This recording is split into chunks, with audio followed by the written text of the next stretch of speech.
and that don't think that they don't have to play better if they're going to win another Super Bowl. So guess what? They're not satisfied. I'm not satisfied as a fan. The coaches sure as hell aren't satisfied, offensively and defensively, and the players can't be satisfied as well. And they're 4-0, and by the way, they're the best team in the NFL, and I don't think it's particularly close.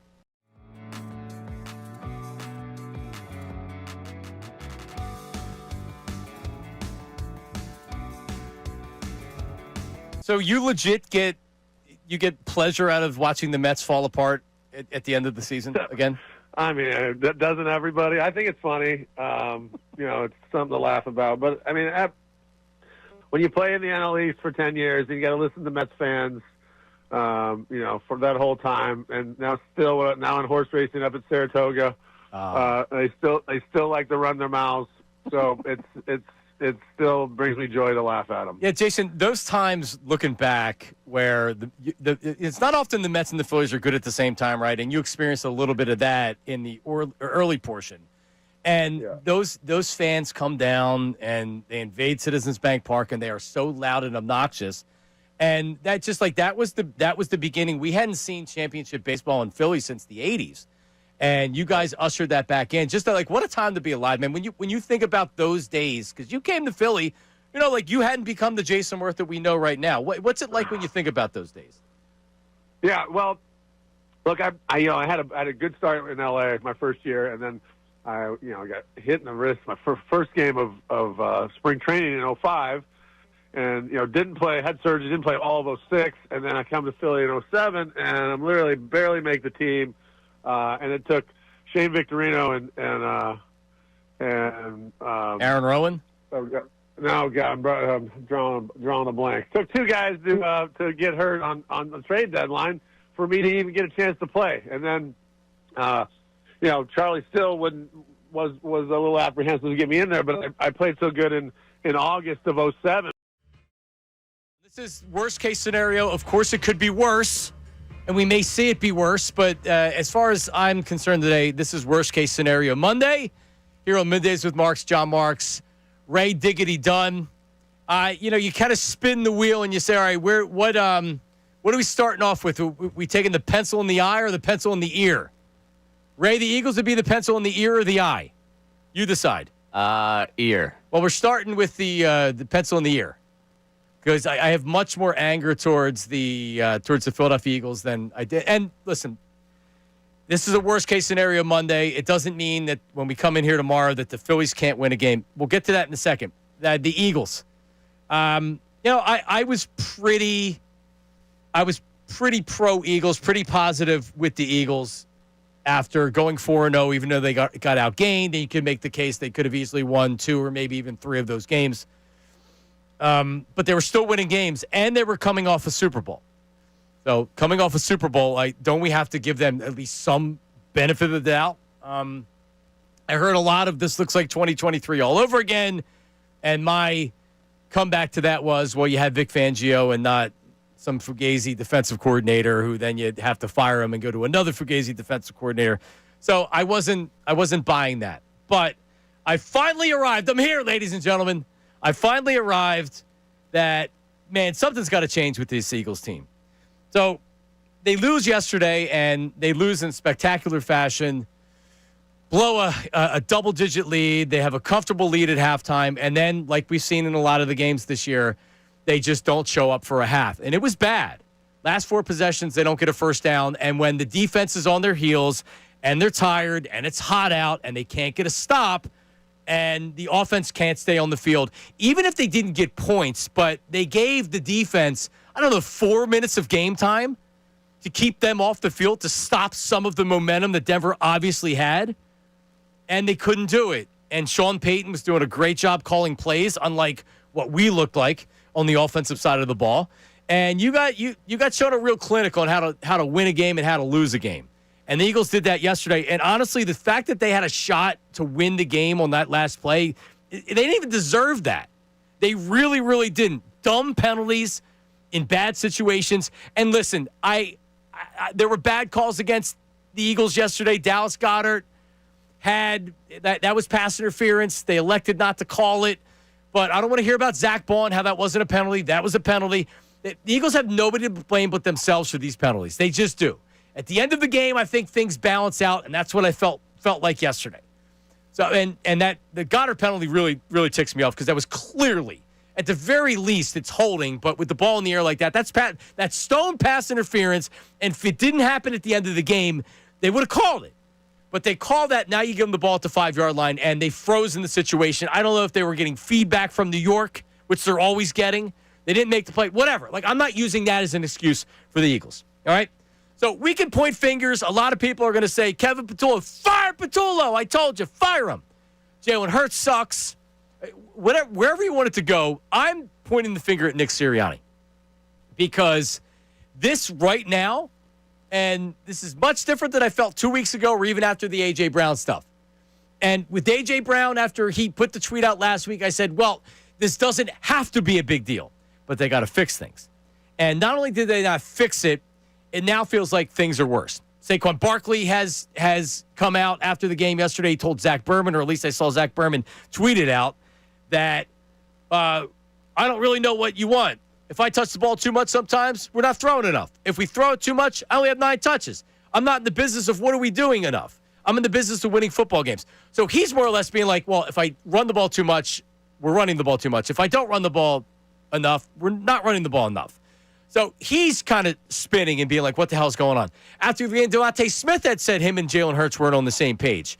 And then A.J. Brown from last week. This is Nick Sirianni. Nick Sirianni is not an offensive genius.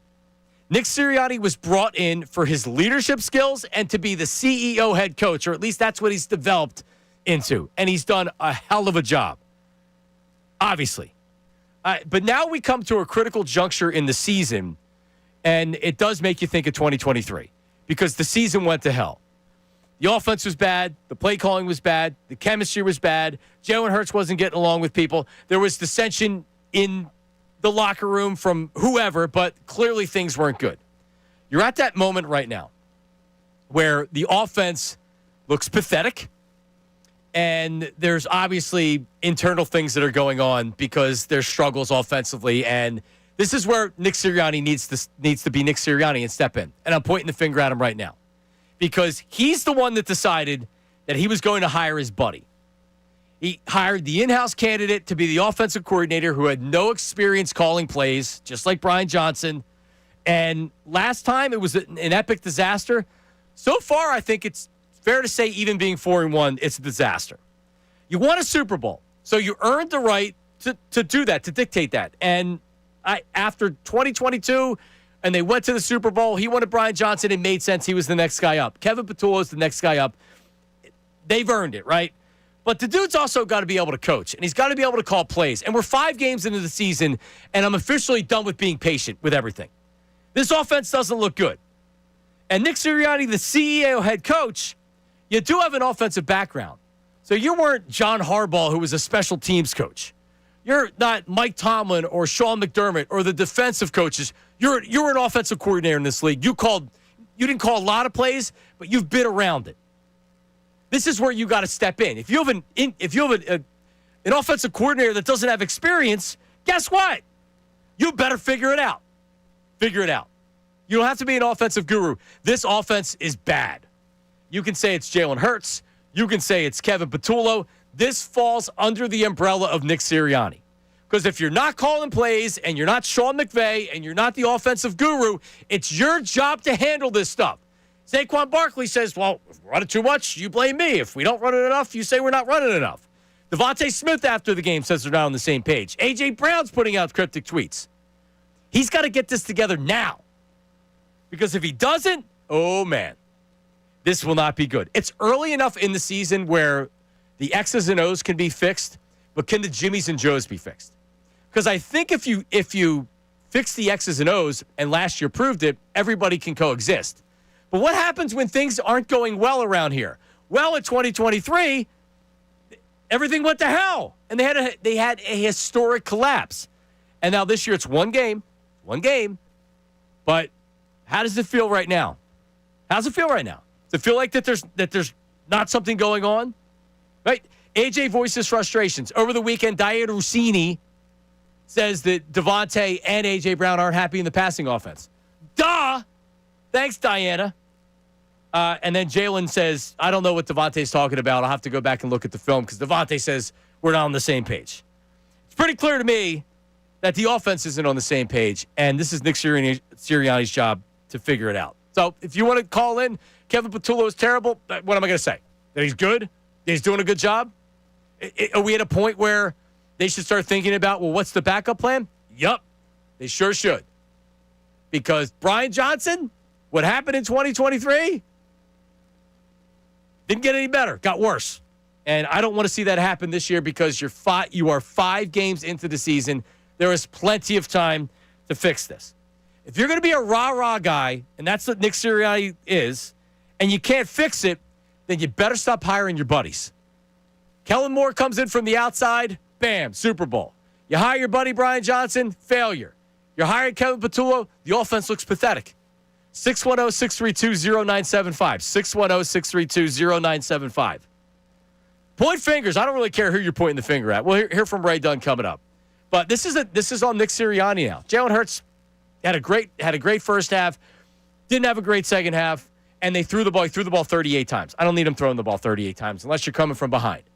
They need to fix the offense, not try to make A.J. Brown feel better. They got to fix the offense by being creative and getting scores and getting points. Not by either being so freaking just conservative and run the ball, and all we care about is the tush push. Now they're not running tush pushes. You notice that? No tush pushes. And everybody's unhappy. 610-632-0975. You can also text that line. Phillies coming up next. Because Rob Thompson's decision to leave David Robertson in to start the 7th has been the biggest talking point of the game. You'll hear his explanation, in my opinion, coming up. It is Middays with Marks, 97.5 The Fanatic. Unfiltered.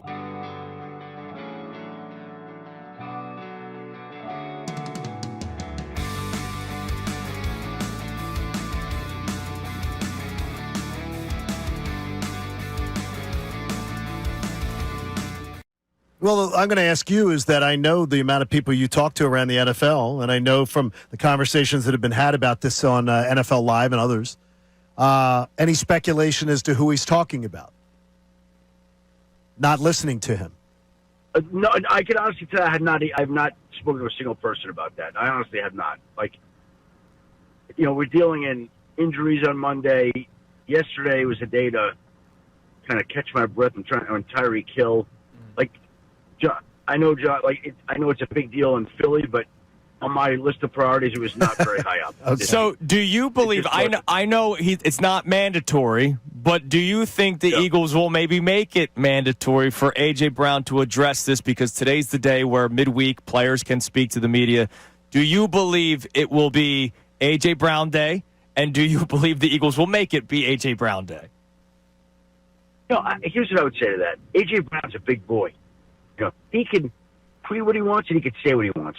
I don't think you make him do anything. If he wants to talk, he can talk. If he doesn't want to talk, he doesn't want to talk.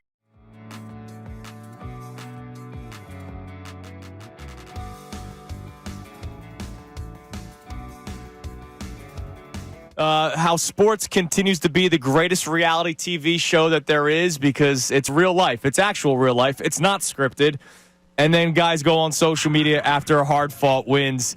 First off, what did you make of the tweet? Before we even get to your reporting, what did you make of the tweet by A.J. Brown following a hard-fought win in a place that they have struggled a lot over the years? Well, only A.J. Brown could fully explain what he meant by that. You tweet something like that after a game and after you win and after you get a 4-0, I think you invite a lot of scrutiny and questions as to what you meant by it. It certainly seems like he's not happy with his production or role in the offense right now. But if you look at it, you look at the tape, they targeted him 9 times. It wasn't like they didn't throw him the football. They did. He's just not producing at the level to which he's accustomed. Something similar happened last year.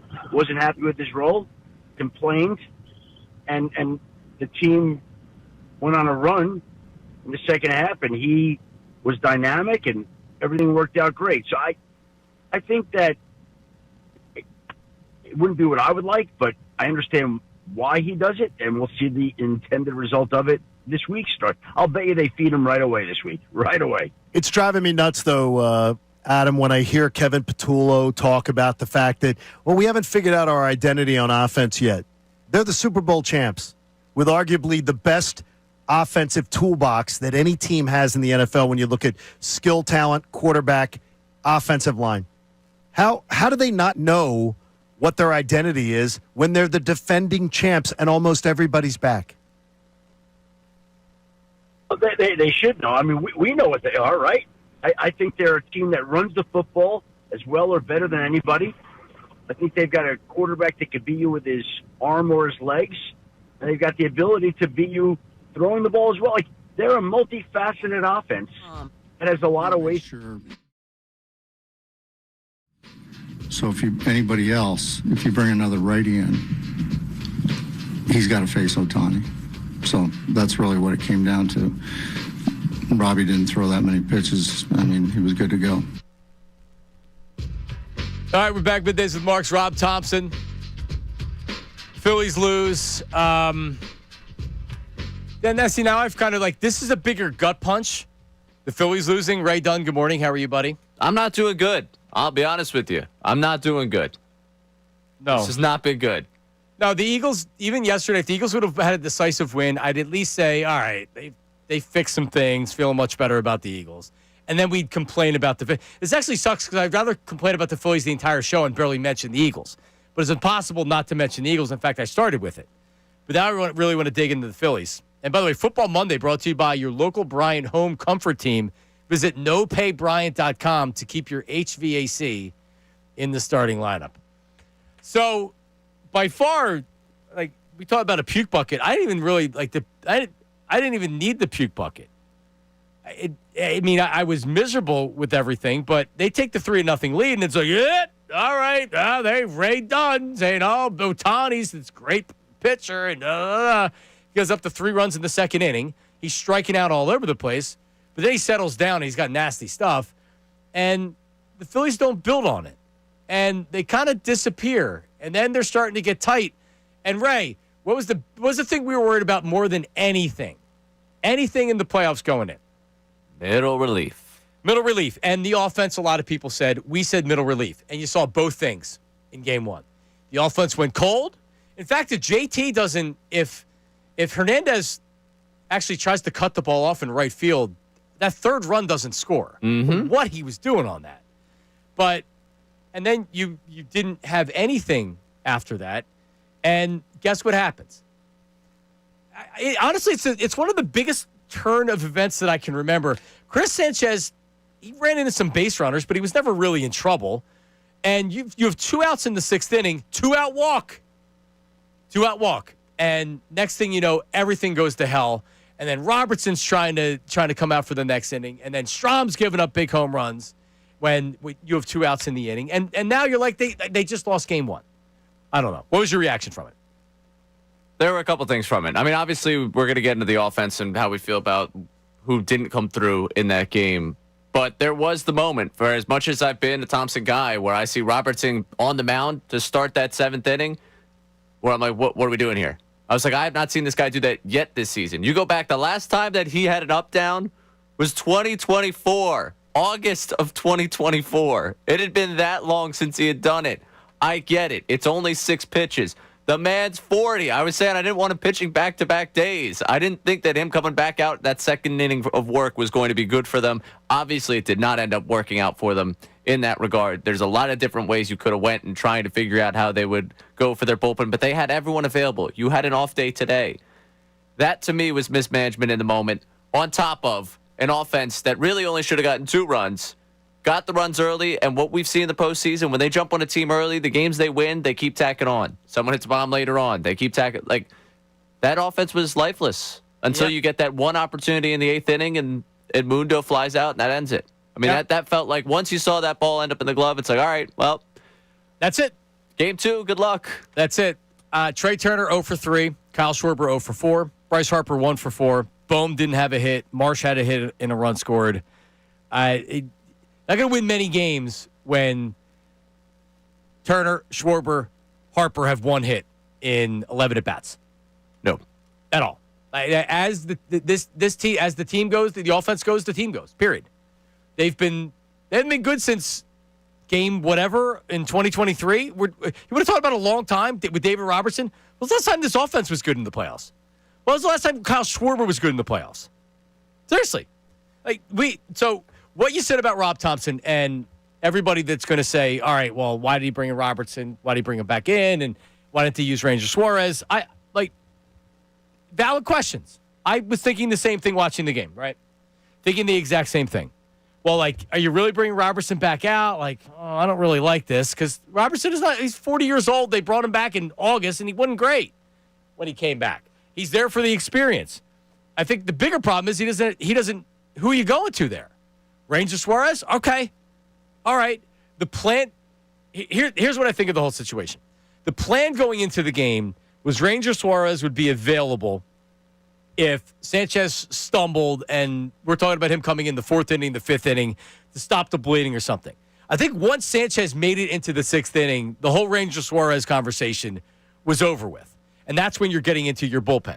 If they would have came into the game and maybe this is what they should have done, they should have came in and said, I'm looking to use Ranger Suarez in the seventh inning, or I'm looking to use him in the sixth inning. They obviously didn't, or they would have went to him. Because they did bring Robertson back out, and it blew up in their face. Strom comes in and gives up the home run, and Teoscar Hernandez he's a playoff-proven, big play, big hit guy and you left a meatball over the middle of the plate. You just did. You didn't hit your spot. It was supposed to be an inside fastball. And should they have stayed away from him a little bit more? Man, they're trying to get out of the inning. So I mean.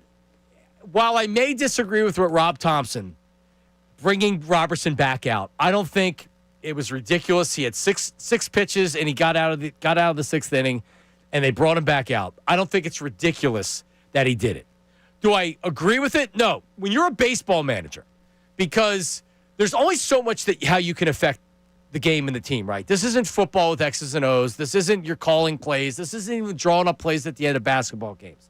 But then when you get to the playoffs, that's when all these moves, now everybody's looking. And when you make the right move, nobody cares because it was the right move. No one gives you credit for it.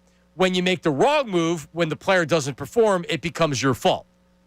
Bottom line is Robertson and Strom didn't perform. And, really, Chris Sanchez with that walk and 2 outs in the sixth was the biggest moment of the game. It let them back in. But, so you want to criticize Rob Thompson? I'm all for it. You want to disagree with his moves, fine. But this idea of bringing Robertson back out wasn't crazy. It wasn't negligence to bring him back out. It wasn't one of these moves where you say, what the hell is he doing? I don't really like seeing Robertson at any point that he brings in the game, but you got to put somebody out there. So I don't Topper's got to start pushing some right buttons. His players also have to start coming through. And that's him pushing the right buttons means that the players are actually making plays or making pitches. And that's not something they've done a lot for him in the last however many playoff games. So honestly, I think we are focused way too much on Rob Thompson when we should be focused on Turner, Schwarber, Harper, boom. How about that? 610-632-0975. 610-632-0975. So we can do both reactions coming up. I know we had some callers on the line for the Eagles, but then I got to the Phillies. We have these shorter segments, so I'm still trying to figure out how to navigate all this stuff. You pick Eagles, Phillies, Turner, $300 million contract. Harper, $300 million contract. Kyle Schwarber, he's not going to get a $300 million contract, but you're looking at $40 million a year. Kyle Schwarber struck out 3 times in game 1. They blew a lead. They were up 3-0. And I talked about it all last week. Oh, the home field advantage at Citizens Bank Park is like nothing else in sports. And then they go out and the Dodgers score 5 unanswered runs. And then the Eagles go out in the second half and they turn into the bad half Eagles. That's what it is. One half they're good, the other half they're not good. They're terrible. And it happened. Nick Sirianni, you got to fix it. All right, we got a lot of texts on both disappointing losses this weekend, and we have Bryce Harper assessing the bats post-game on Saturday. That's coming up after this. Middays with Marks, 97.5 The Fanatic. Now on 97.5 The Fanatic Sports Update.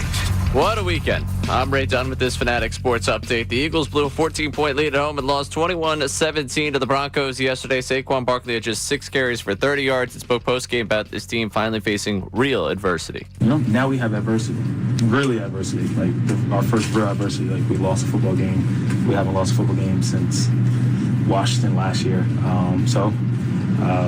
got a lot of guys banged up. We got to get healthy. Got to come to work. All Jalen Hurts, Devontae Smith, and A.J. Brown addressed the passing game after the game as the offense struggled through another week of inconsistency. We'll continue to react to that throughout the day with you. If that's not enough for you, the Phillies blew a 3-0 lead against the Dodgers in Game 1 of the NLDS. Teoscar Hernandez hit a 3-run homer off Matt Strahm in the 7th to give the Dodgers a 5-3 lead. Game 2 tonight at 6:08 at Citizens Bank Park with Blake Snell and Jesus Luzardo matching up on the mound. Todd Zalecki of MLB.com will join us coming up in the 11 o'clock hour. Good moment over the weekend came in Chester Saturday night. Union won the Supporters Shield, locking up the best record in Major League Soccer with a 1-0 victory over NYCFC. This update's brought to you by AAA Tire and Auto Service. October is Car Care Month at your local AAA Tire and Auto Service location. Save $40 on any repair of $150. Valid October 1st through October 31st. Visit AAA.com/mycar. I'm Ray Dunn on your home for the best birds coverage. 97.5 The Fanatic. Every game day.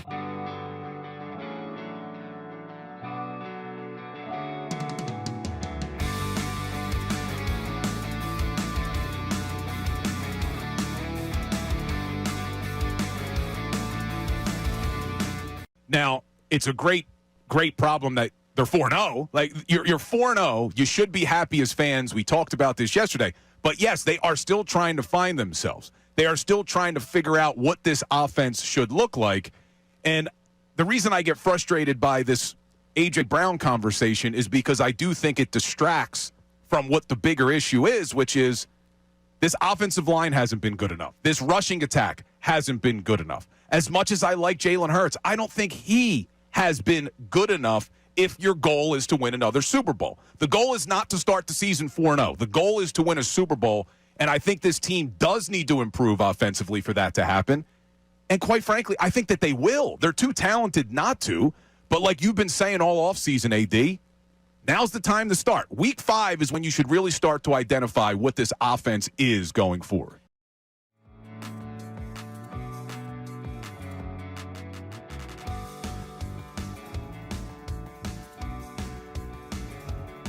I keep hearing from a lot of people, oh, this is the 2023 offense all over again. Kevin Patullo, he's the next Brian Johnson.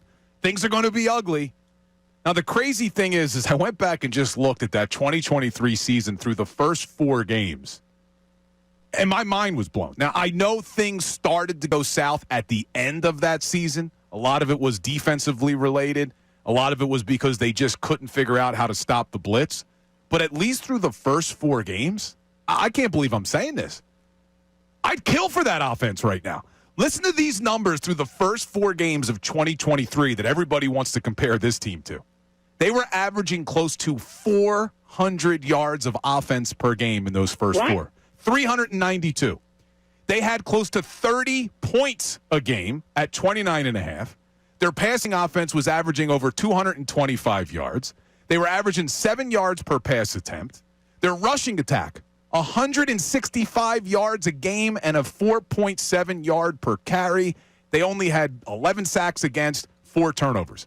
You compare that to what this team's doing, they're only averaging 252 yards. That's less than 150 yards from what you were doing in 2023. I mean, it really is crazy because everyone makes the comparison, but at least through the first 4 weeks, the 2023 offense was blowing this offense out of the water. Well, first of all, the 23 and 2025 Eagles are nothing alike.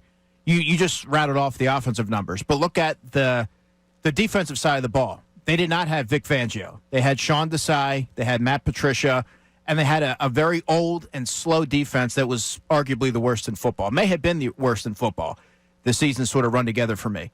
But they also have a younger, athletic defense that continues to get better. Their assignment sound, they're fundamentally sound, and I believe what you're seeing now is going to be completely evolved to, you get to December or January, that defense is going to be firing on all cylinders. The offense is talented enough that they're going to figure it out. In my opinion, they're going to figure it out. And they're a better football team. So stop with the 2023 2025 comparisons, this team is nothing alike. I don't think they even compare, to be completely honest with you, because the one thing that I could remember very well was coming on the show and saying, wow, if such and such would have gone wrong, they would have lost that game. And most of it was defensively that season. That things could have been worse early on in that season, but everything kind of came to fruition anyways after they were 10-1 and things went downhill. This is not the same team. This is growing pains right now. That's the understanding you have to have. They gave us the definition of that last year. Saquon Barkley, I could remember his words perfectly. We're using these first 4 games as a preseason. Yep. Okay, so now, to me, is the grading time. You've gotten through those first 4 games. Now show up and do your jobs. And part of the reason I wanted to do this exercise, where I read to people how good the offense was through the first 4 games, is because I want people to understand it is not how you start. It is how you finish. And the fact that offense really was dominant through the first 4 weeks, it didn't matter. I mean, we saw an epic collapse. We saw them get dominated in the wild card round down in Tampa Bay. It didn't matter. What matters is getting better every single week, and that's what you saw last year. You saw a 2-2 team turn things on. I thought we missed some pitches over the plate, and we're chasing a little bit, but I think just missing pitches over the plate that we should have done damage on, and just didn't get it done. Bryce Harper, we're back. Middays with Marks. I will almost never, ever, ever, ever criticize Bryce Harper. Love Bryce Harper. Bryce, my guy. This is now on Bryce Harper. I would love to hear. This is one of these days. You don't have to agree with what I'm saying, and I don't.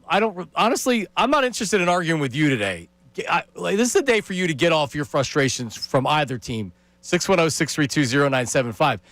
I love debating, and I'm sure we will debate this all week. But Rob Thompson bringing David Robertson in and then leaving him in the 7th inning. Honest to God, I don't even think about it anymore. These guys got a hit. Trey Turner's got a hit. This is a team that's built on the offense. They don't have Zach Wheeler anymore. This is a team that's got to win with their offense. They're at home. They scored 3 runs in the 2nd inning. You can't not score runs the rest of the game. Why are we still complaining about David Robertson? This offense has killed this team. The last year in the playoffs and the year before, starting with Arizona, has killed them. And don't they have that same kind of look? Ray, don't they have the same look they had last year where the I'm tight, oh man, let me go up there. What's coming? Their hands are clenched so tight on their bat instead of being up there and being like, yup, I got this, boom. I don't have the confidence that I would in them that I did when they were going through good in 22 and 23. I mean, just watching them, I feel tight watching them. Just watch the at-bats that they're putting together. Last 7 games, this Matt Gubb just put this out. 1-6. Runs scored by game. 3-1-2, 7-2-2-1. That 7 game, by the way, they won. Oh, nice. Yeah. But you're gonna win one of those. Yeah. That 7-run game is the one that you won. The rest of the games combined in that stretch, you've scored 11 runs in 6 games. And now Bader, I know that now it's trying to be like, oh, well, he's going to be reevaluated. He could be good to go. Okay, well, he also left a playoff game because he wasn't good to go. And then you got Magic. Well, luckily, he's only playing the most strenuous position to be running around on the field. Yeah. Center field where he frequently takes home run balls away. Yeah, it's not great right now. And I'm trying really, really hard to not go nuts and say that this is big-time trouble. This is big-time trouble. Luzardo, and part of the problem is Luzardo may give you 3 innings tonight. He may give you 7. He's your best shot. Ranger Suarez is not going 7 innings in a playoff. Luzardo could. Like, he legitimately could. He's got the stuff to do it. It could also be 6-0 in the 3rd inning. And that scares me. Because if this team comes out and they are tight again, they need to score runs early. They need to take the edge off. I know they scored 3 runs in game 1. But yeah, this does look like this looks really, really bad. Familiar. Very familiar. That's the thing. It hurts because it's how familiar it feels. Like last year, I was at game 1. Phillies, Mets. They score that 1 run early. And it's like, all right, Wheeler's pitching well, but like you need to add on to this. You need to add on to this. You need it. They never add on to it. They never score another run. No. And then ends up handed over to the bullpen and they lose that game. Like, there you go. That was the blueprint. You saw it happen to you a year ago. This time, hey, instead of 1, you get 3 of them. Real nice. You still got to add on. This is a Dodgers team, and I understand everyone wants to make it like, oh, look at how many teams win. And, I heard John talking about this morning about teams win certain percentage of the time when they score 3 runs. The Dodgers, go look at their postseason logs from last year. This isn't a team where you score 3 runs, you're going to beat them. Like, you need to add on when you've got that 3-run lead. And they never did that. So there is absolutely, to me, I absolutely look at the manager and say, what are you doing with Robertson in that moment? But I look at these bats and say, if you're not going to give me anything past the second inning, we're not going to go. You're going to lose. You're losing. You're losing. We know it. We know this. We know the middle relief is not good. Don't we know that? Don't we know you go on the Robertson in the 6th inning? That's obviously not a good thing. You need him to pitch the 7th inning. Kirkring, went right to him when there wasn't a lead. Kirkring's a different pitcher when he's pitching without a lead. You go to Kirkring in the 6th or the 7th inning, what happens? Might give up more runs. So he's stuck. And it's when you're the manager, you're paid to make the moves. When the moves don't work out, it becomes your fault. I get it. That's what he's being paid for, and he makes a lot of money for doing it. So nobody's going to feel bad for Rob Thompson. To me, that wasn't a negligent move. I don't like seeing Robertson coming out for that 2nd inning, but he had I can understand the thinking behind it. It didn't work out. He's got to start pressing some of the right buttons. But to kind of, I'm not going to say to be a knuckle dragger. What's going on with the offense? That's the major issue with this team. This team was supposed to be built with their offense. 3 runs in the 2nd inning. It drives you absolutely crazy. And then they this is probably something that we should tease for later on, but I got to bring it up right now because it was so annoying.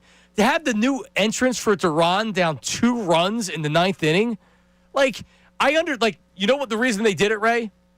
Because they spent money and time to put the whole thing together. And you know what could happen? He may not have an appearance at Citizens Bank Park if they don't put him out there or if they don't use it. So he came out there, they said, you know what? We're using this because we did it. And it looked really, really bad.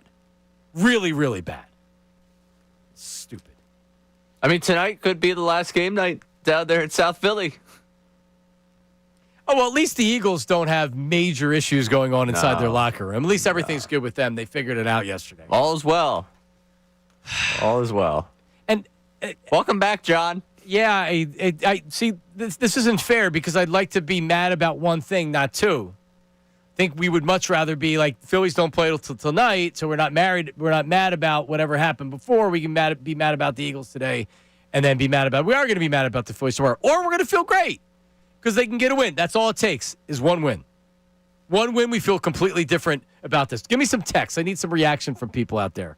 Ray Dunn. All right, which way you want to go first? Eagles or Phils? Whatever. All right, we'll go back to the Birds here. Anthony from South Jersey, 39 pass attempts, so call it 40 for the sake of discussion. Jalen is 0-5 now with 40 attempts or more. Hurts is at his best at 25-ish attempts. Balance. I would like to see more of the RPO. Maybe that'll open up for Barkley a little bit more. Hurts' best years was in an RPO-heavy system. Anyway, love the show. Go Birds. Yeah, I feel like that right now the Eagles have their heads up their butt. The Patullo and Nick Sirianni with what they're doing. This doesn't need to be complicated. Do what you do well. And the offensive line I know is struggling and they're injured and things like that. But throwing the ball that many times. So you're struggling running the ball. Your offensive line is having trouble in pass protection. The Broncos get to the quarterback better than anybody in the league. So you're going to have them drop back 39 times, 40 times, 41 times, as opposed to coming into the game and saying, you know what? What we do best is running the football, and guys, all week, we're running the ball this week. We're running the ball this week. But that's not what they did. You know that's not why they did that? Because everybody's talking about the passing offense, because A.J. Brown's writing tweets, because Kevin Patullo and Nick Sirianni are trying to make everything better for A.J. Brown and Devontae Smith, and that's what they need. They need that to be – and you know what? It ain't. It's not. It's not fine. And you weren't going to solve it like that. This team is better when it's a balanced attack.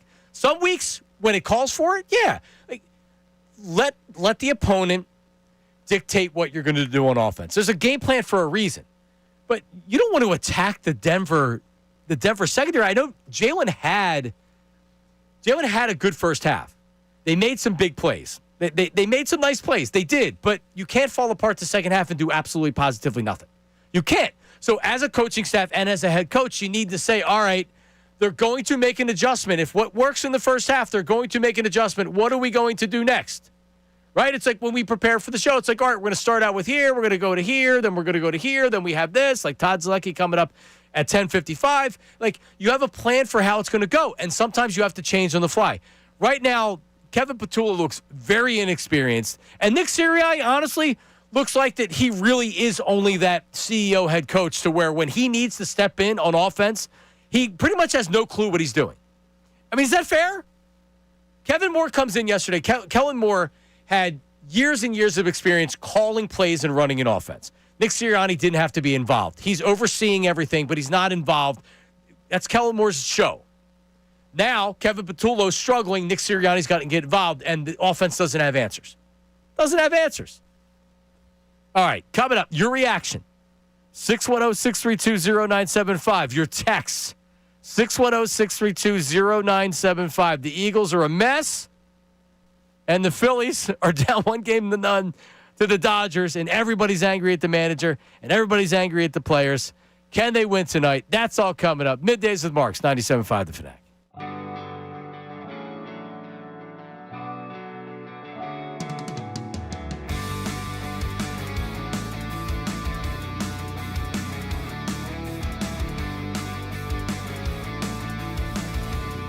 It's been less than, I don't want to say impressive, but like it leaves you wanting more. It leaves you wanting more of the offense. It leaves you with the defense saying, yeah, they're not really getting to the quarterback.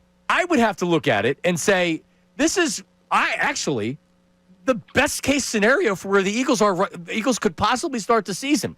They haven't lost the game, and the players, the coaches, the fans, I don't think there's anybody that's associated with the Eagles right now that feels like they're playing great football. And they don't think that they don't have to play better if they're going to win another Super Bowl. So guess what? They're not satisfied. I'm not satisfied as a fan. The coaches sure as hell aren't satisfied, offensively and defensively. And the players can't be satisfied as well. And they're 4-0. And by the way, they're the best team in the NFL. And I don't think it's particularly close.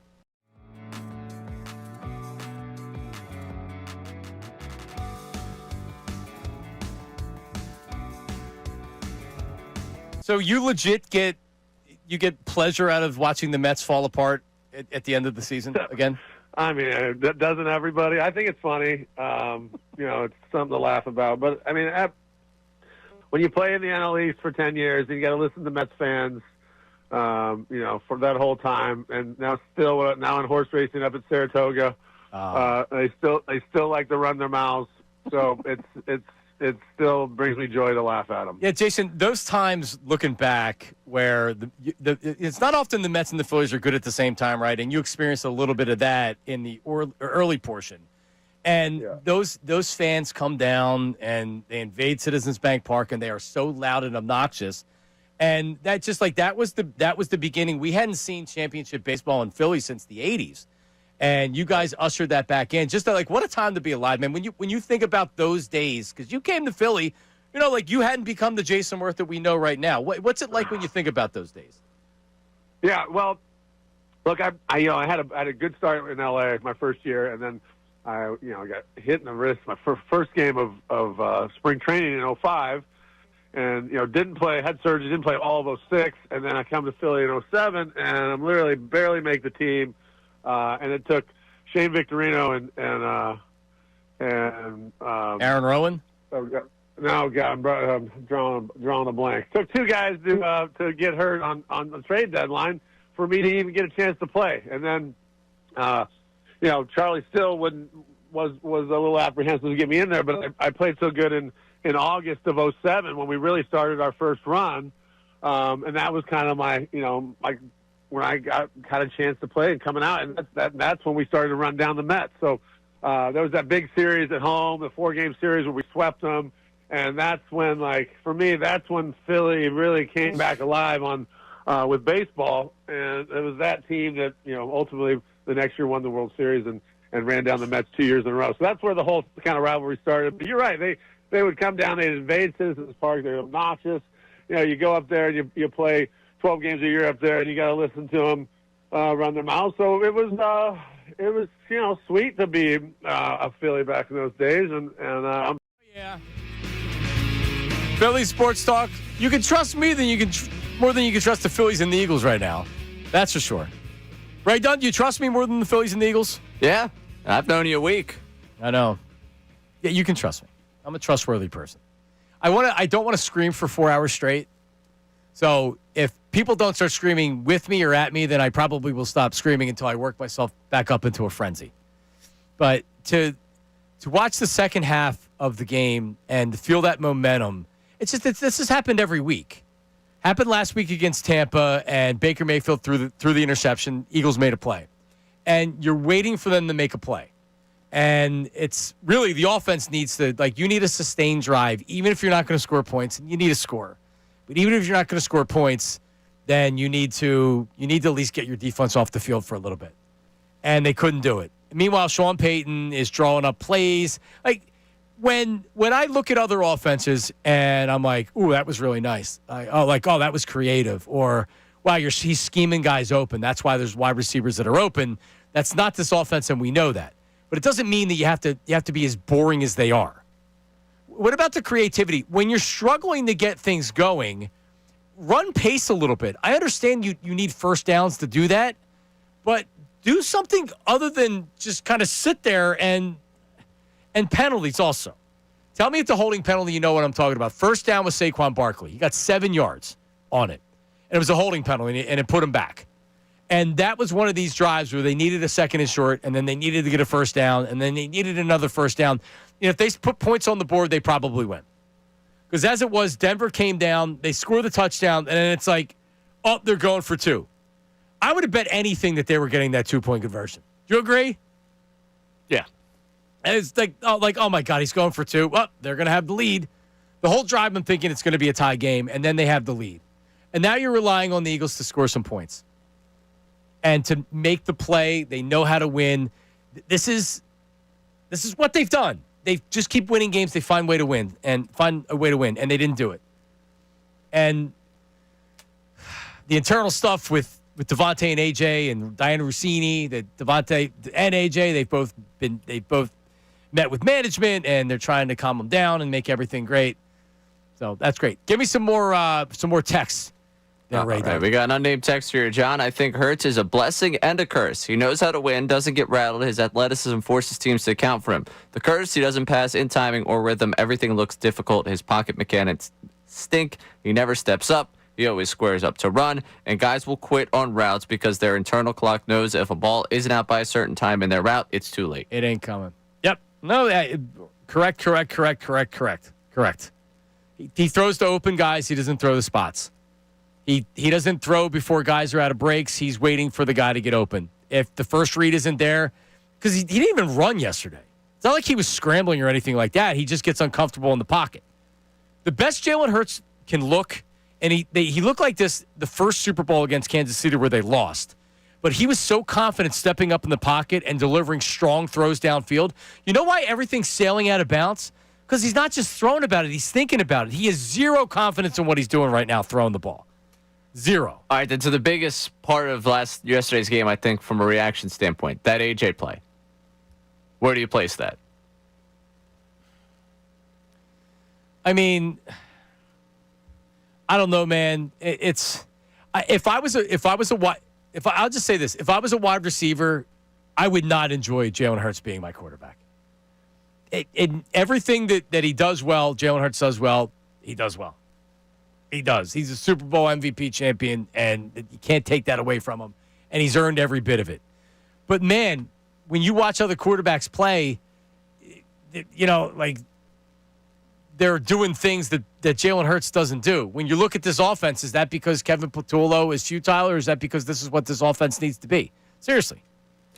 If I'm just sitting there from AJ's perspective, I'm top 6, 7 in yards since I got here. I've been an All-Pro how many years in a row? I understand you want to be more involved because that's what the position is. You're not here because you want to run block. But I think you're living very much in the moment if you're AJ here and just live it over the last couple weeks, given what you've gotten over the last couple of years working with the guy. Well, I mean, Devontae Smith is frustrated too.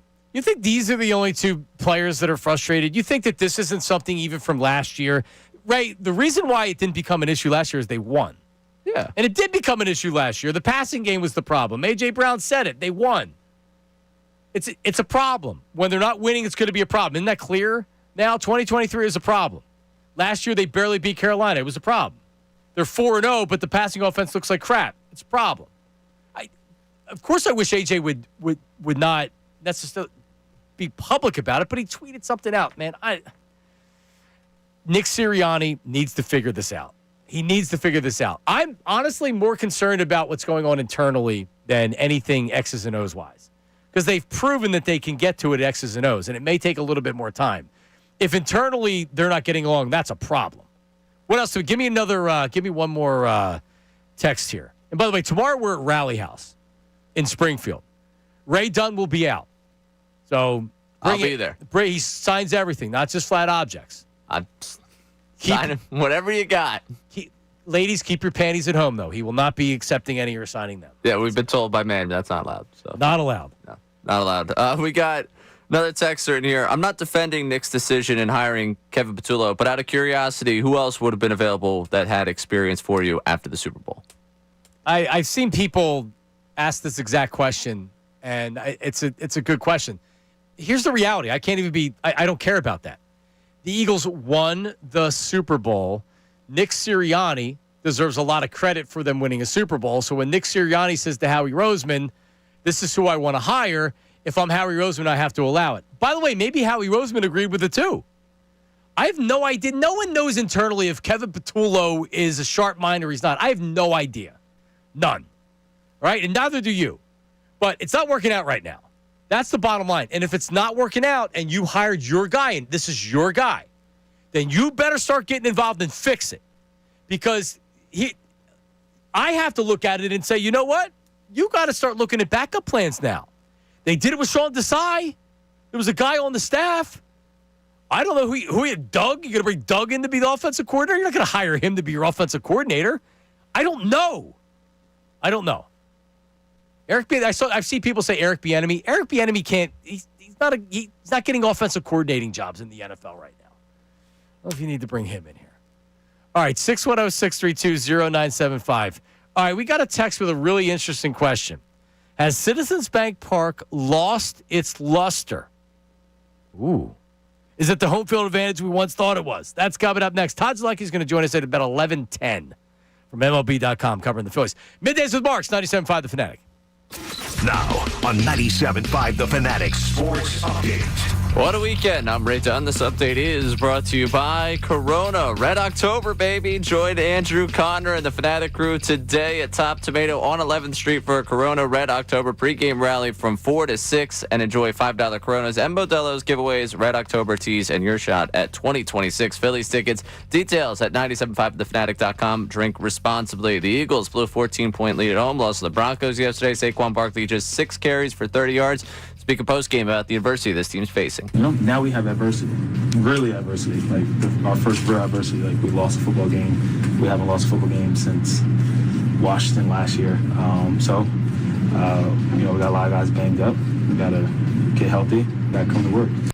They got to figure out this offense. Everyone on this offense talking post-game about getting on the same page. And if that's not enough for you, the Phillies blew a 3-0 lead against the Dodgers in Game 1 of the National League Divisional Series. Teoscar Hernandez, 3-run homer off Matt Strom in the 7th to give the Dodgers a 5-3 lead. Game 2 tonight, 6:08 at Citizens Bank Park. Blake Snell, Jesus Luzardo, the matchup on the mound. Union won the Supporters Shield over the weekend, locking up the best record in Major League Soccer with a 1-0 win over NYCFC. This update's also brought to you by Mercedes-Benz. Looking for an exceptional driving experience? Experience the power, precision, and intelligence of an iconic Mercedes-Benz SUV at your local Mercedes-Benz dealer today. I'm Ray Dunn for 97.5 The Fanatic. The Philadelphia 76ers. Will this be the season they stay?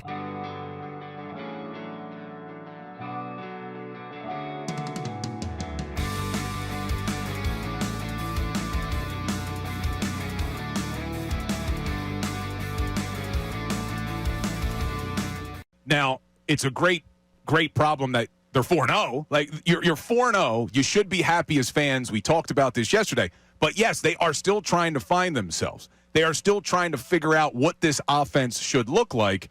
And the reason I get frustrated by this A.J. Brown conversation is because I do think it distracts from what the bigger issue is, which is this offensive line hasn't been good enough. This rushing attack hasn't been good enough. As much as I like Jalen Hurts, I don't think he has been good enough if your goal is to win another Super Bowl. The goal is not to start the season 4-0. The goal is to win a Super Bowl, and I think this team does need to improve offensively for that to happen.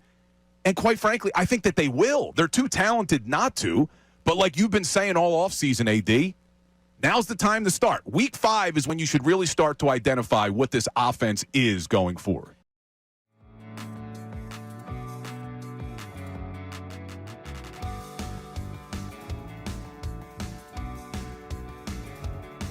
I keep hearing from a lot of people, oh, this is the 2023 offense all over again. Kevin Patullo, he's the next Brian Johnson.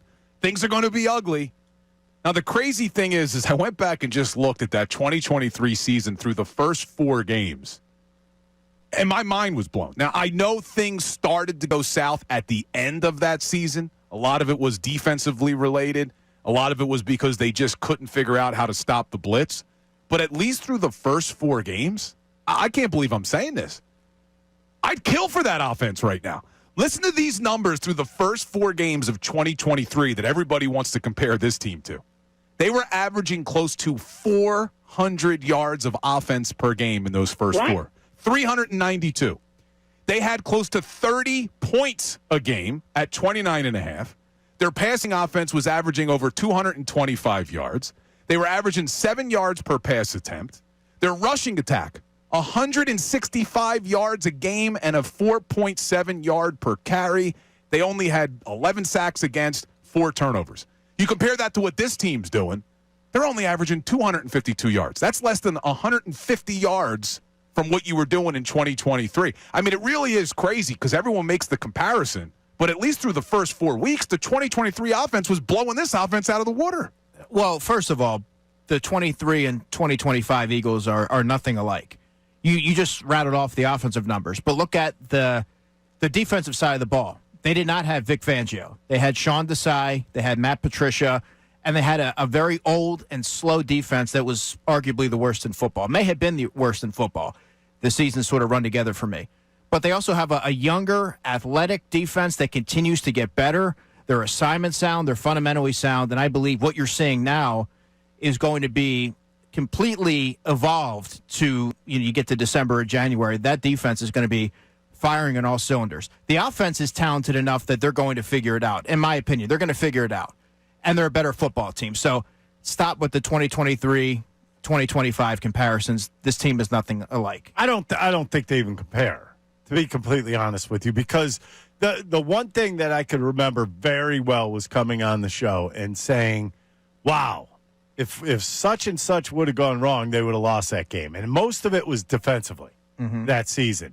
That things could have been worse early on in that season, but everything kind of came to fruition anyways after they were 10-1 and things went downhill. This is not the same team. This is growing pains right now. That's the understanding you have to have. They gave us the definition of that last year. Saquon Barkley, I could remember his words perfectly. We're using these first 4 games as a preseason. Yep. Okay, so now, to me, is the grading time. You've gotten through those first 4 games. Now show up. With Marks. It's Misery Monday here on the show. You're listening to 97.5 The Fanatic, WPEN, HD1 Burlington, Philadelphia, Beasley Media Group Station, broadcasting live from the Comcast Business Studios, powering possibilities. Good morning to everybody on YouTube. Hello to everybody watching on the frequency and call letters 97.5 The Fanatic, everywhere, on the app, however you listen to us. Good morning and hello. It is not a great day to be a Philadelphia sports fan. Phillies back at it tonight, and it's Blake Snell is a hell of a starting pitcher. He's not giving you 8 innings, but he's going to give you 5 or 6 good innings. Kyle Schwarber needs to show up tonight. Kyle Schwarber needs to show up. Bryce Harper needs to show up tonight. The right-handed hitters, boom, need to make them pay. Castellanos need to make them pay. When you have a lefty out there, the right-handed hitters need to make them pay. And you have confidence Bohm's coming out tonight, and he's going to be the one to get big hits. All right, Alec, let's go. This guy's going to step up, man. They just do. What was the text that you were talking about with Citizens Bank Park there? Yeah, and then we got a lot of people chiming in since on Citizens Bank Park. The bank has become a liability. When the game is tight, it's dead quiet. When we were down, or when we were up 3-2, my buddy at the game was texting me about how bad they were playing. We were winning at that point. Yeah, it's the team's fault. It's not. I mean, blame the team. Blame the players. We're like, you can't help to feel the way that you feel. It doesn't mean that like we're soft fans or we're not great fans. I used to go to the Eagles games, and I would hear after the game like, "Oh, you guys were so quiet. You're supposed to have the home field advantage." It's like, well, when the defense keeps giving up first down after first down after first down, the fifth first down they pick up, it's hard to get up on third down, 3rd and 3, and to be as loud as you were at the beginning of the game. The team and the players are dictating this. If I would have been at the game, I wouldn't have been screaming and yelling. When you have a lead is when everybody's crazy or when it's a tie game, not when you're feeling what everybody else is feeling as well. I don't know, Ray. I don't know what you think about the whole Citizens Bank Park's become a liability. I think it's ridiculous. Liability is a tough word there. Yeah. We don't have the home field advantage we thought, though. I mean, that's pretty evident. Since you came back from Arizona and you had that uneasy 3-2 series lead where you let the Diamondbacks back in it, you've won, what, one game? 1 of 5? Yep. I mean, yeah, no, it's not there the way it once was. You think about the run that they got on 2022, coming back home was just like it felt like it was a guarantee to win. And then again, the World Series against the Astros, you end up losing 4 and 5, but like through what? Braves, Padres, Game 3 of the World Series, you won 6 in a row at home, and it was like the bank, 4 hours of hell. Right now, it's like, well, that's like blaming a car for crashing into a wall. I'm not saying it's not saying it's the fans' fault. Yeah, well, I'm not saying it's the fans' fault, but they talked about how much they fed off the energy, how much they loved coming home and playing at home. Like, you guys haven't shown up at home. You guys haven't given, like, there's been no reason to have energy in there because you haven't played well. I'm just saying that we used to look at it so much as like, oh, yeah, they're coming back to the bank. They don't lose at the bank. Well, they've proven they lose at the bank. Yeah. No, I'm not saying they're proving they can lose everywhere. Yeah, it's not, Mark in section 415's fault because he's not cheering loud enough. Like, well, don't blame me because I'm done going to these games. I'm out. I'm going to be down there in South Philly tonight. You're going tonight? I'm not going to the game. I'm going to at least look at the ticket prices while across the street to see if they drop close to game time. You're going down the party. Yeah, well, yeah. Good for you. Yeah, I'm going to experience. Listen, this might be the last game day I get in the city of Philadelphia for the year 2025. No, you should go down. Yeah. Sounds like a good time. They better win. All right, what else do we have? All right. Well, I have a couple more on CBP, but we could jump back to conversation on. Give me more. All right. The lore of Citizens Bank Park is dead. As soon as the monster show he bleeds, the fear is gone. Arizona made us bleed in 2023. It's not a coincidence. We have one win since at CBP. Tim in Delaware. If it's 5-2 tonight, and the Phillies are leading, and there's 2 outs in the bottom of the 8th inning and 2 strikes, that place will be nuts. Don't worry about the fans in the ballpark. Worry about the players. Worry about the players. That's what the issue is right now, the players. All right. Give me more. And people are going to feel this way because it's really like they're just not good at home anymore. We got another texter on the Phillies. When Bryce Harper isn't the main guy, he's nowhere to be found. This Phillies team isn't defined by one guy. Everyone has contributed at times this year, and Harper has not been the face of the squad this year. Remember the home run he hit against the Padres? And he described it as like one of these weird slow motion moments where like he hit the ball and then he looked back at the dugout and then he's circling around the bases. He comes around third base and he does the thing where he's showing the Phillies emblem on his chest. And he goes and like that's Bryce Harper at his best. Right now, the star players are gripping that bat way, way too tight. They're in their own heads. Right? I mean, looks like it. Ohtani's a great pitcher, but given opportunities, he was out after 6 innings. Sorry, like you gotta make something happen. So they're gonna get another chance tonight. But Red, this, like you had just said, it's not Saturday night. It's not even. We're going back 2 years now, where this has been the case, and it's the same thing. I mean, literally, I feel like I'm watching the same thing I was before. Yeah, I don't know. I keep going back, and I know that we start combining years into everything because the postseason's so short, and like that experience you only get so many times. But like 2023, I don't know if you get up 2-0 and they could taste the World Series, and then once they didn't get there, like everything shifted in there. Like I don't know if there's been some sort of like they felt like they had they were about to accomplish the goal, and ever since then it's been like chasing something that they're never going to get back. But I don't know what the mentality is because it doesn't look like the same team that you had 2 years ago go through the Braves and get up to that 2-0 lead in LCS. It's this a lot of similar guys. It's arguably a better lineup than what you had in 2023. For sure. Yeah. And yet you're sitting here like, I don't know who these people are. I don't know how they keep doing the same thing over and over again. I feel insane watching it because I feel like I've watched it before. Was it Friday or Thursday that we asked the question, what's like Rob Thompson, is he absolutely assured being back next year? It was. It doesn't feel like that right now. Friday? Yeah, well, we said he had to manage himself out of a job. And certainly after one game, you can't feel more encouraged by his job security. No, I can say, well, like Robertson, that wasn't a ridiculous move. It didn't work out. It didn't work out. That's the reality. It didn't work out. And more importantly, the bats aren't working. Again, you get swept in this series, he shouldn't be back. And I got to wait to all that happens. And hopefully we're not talking about that. But it was going to take an extreme result like that. And I couldn't, honestly, I don't think I could feel worse than I do right now about the Phillies. I'm right there with you. This is bad. This is very, very bad. Let's go to Pete. Pete's in Eddystone, Pennsylvania. Pete, good morning. How are you? Doing great. Hey, I just wanted to talk to you guys about, I was there at the game, and we were up there with our red flags, and we were supportive of that team. I'm really proud of what this team has accomplished. In the beginning of the season, it wasn't looking good. And even if we lose and get swept, Rob Thompson is our manager. He needs to come back and finish what he started. This guy's taken us to the playoffs 4 years in a row. He's a good manager. I don't want to hear about wasting getting the job or anything like that. The Dodgers are a multi-million-dollar franchise. Yeah, they're the best team in baseball. So even if we do get swept, you know what? They're the best team in baseball. Nobody's beating them. What do you think? I completely disagree. Is what I think. John Kincade checks in on the text line. Fans are going to be there, and it's supposed to be home field advantage. We should expect them to be out there making noise. There were 9 out to go the other night, and they were quiet. Well, that's because in the 6th inning, they scored 2 runs, and then you're coming back out with David Robertson. And you know what? Like, in hindsight, and this is a criticism that may end up costing them, Ranger Suarez should have been, hey, we're looking for him to go either early or we're going to look for him to go the 7th inning. Because you don't know how the game's going to play out. And to me, they were only looking at it from one perspective. He's going to go in early if Chris Sanchez can't get us past 5.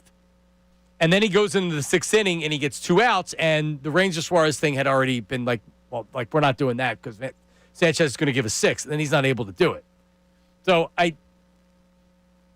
bringing Ranger in the 7th inning, I think you might have had a different atmosphere. I don't think any fan in that ballpark, I know watching at home, did you have confidence to where you're like, being loud can only happen if you're confident out there. If you're afraid of what's going to happen, it's not as easy to stand up and be as loud as when you're confident and you're ready to go. And that's the way that the fans were acting the other night. This idea that the fans were too quiet the other night is ridiculous. I mean, it just is. It's ridiculous. This is about the team. The team has sucked the last 2 years in the playoffs. We talked about it. There was very little confidence coming into the series. There just was. The Dodgers are a good team. Very little confidence. Todd Zalecki's going to join us coming up here. He's got his Phillies podcast with Jim Salisbury and Ruben Amaro Jr. What does he think about the move with Rob Thompson? What is the latest on Bader? And what are we looking at with tonight? Where's Todd with all this? MLB.com. Todd's covered the Phillies as long as I've been doing media. He joins us coming up right after this. Middays with Marks. 97.5 The Fanatic. The Fanatic's Andrew.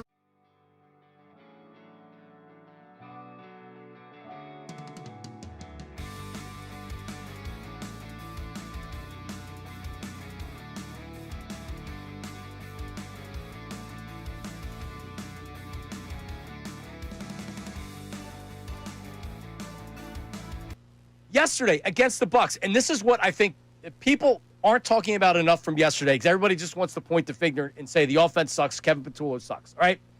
That is a very difficult place to win. The Eagles know that. The Tampa Bay Buccaneers are among the best 6 to 8 teams in the NFL, and they are a physical, and they are a good team. That is a playoff team, And that is a team that wants to go blow to blow, blow for blow with you. And they're not afraid to do that. And they very easily could have packed it in. They didn't. And they came out swinging in the second half. The Eagles' game plan and their offense in the first half yesterday, they came out, they were awesome.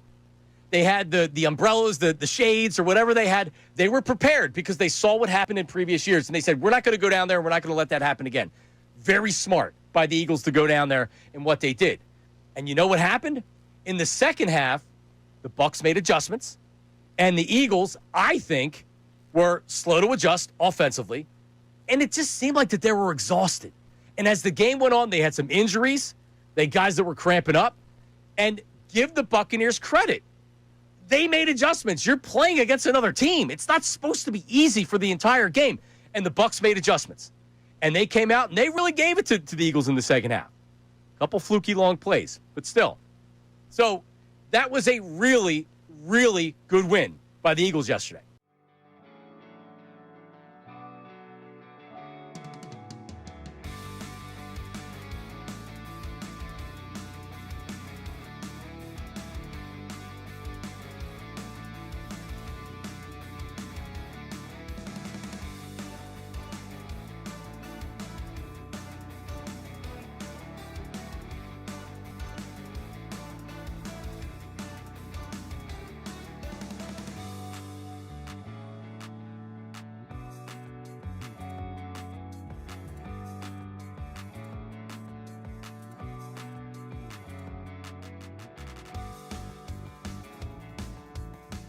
Philly fans, you are the best sports fans in the world. You're not stupid, so why should you have to hear outlandish takes that make you shake your head? You shouldn't. That's why Unfiltered is the show for you. Each afternoon from 2 to 6, we only bring you honest opinions and analysis. We may not agree all the time, but what you hear is what we genuinely believe. It's not some rage bait to try to spark conversation. So make the switch to Unfiltered with me, Bill Colarulo, my man Ricky Bo, and Silvana Kelleher.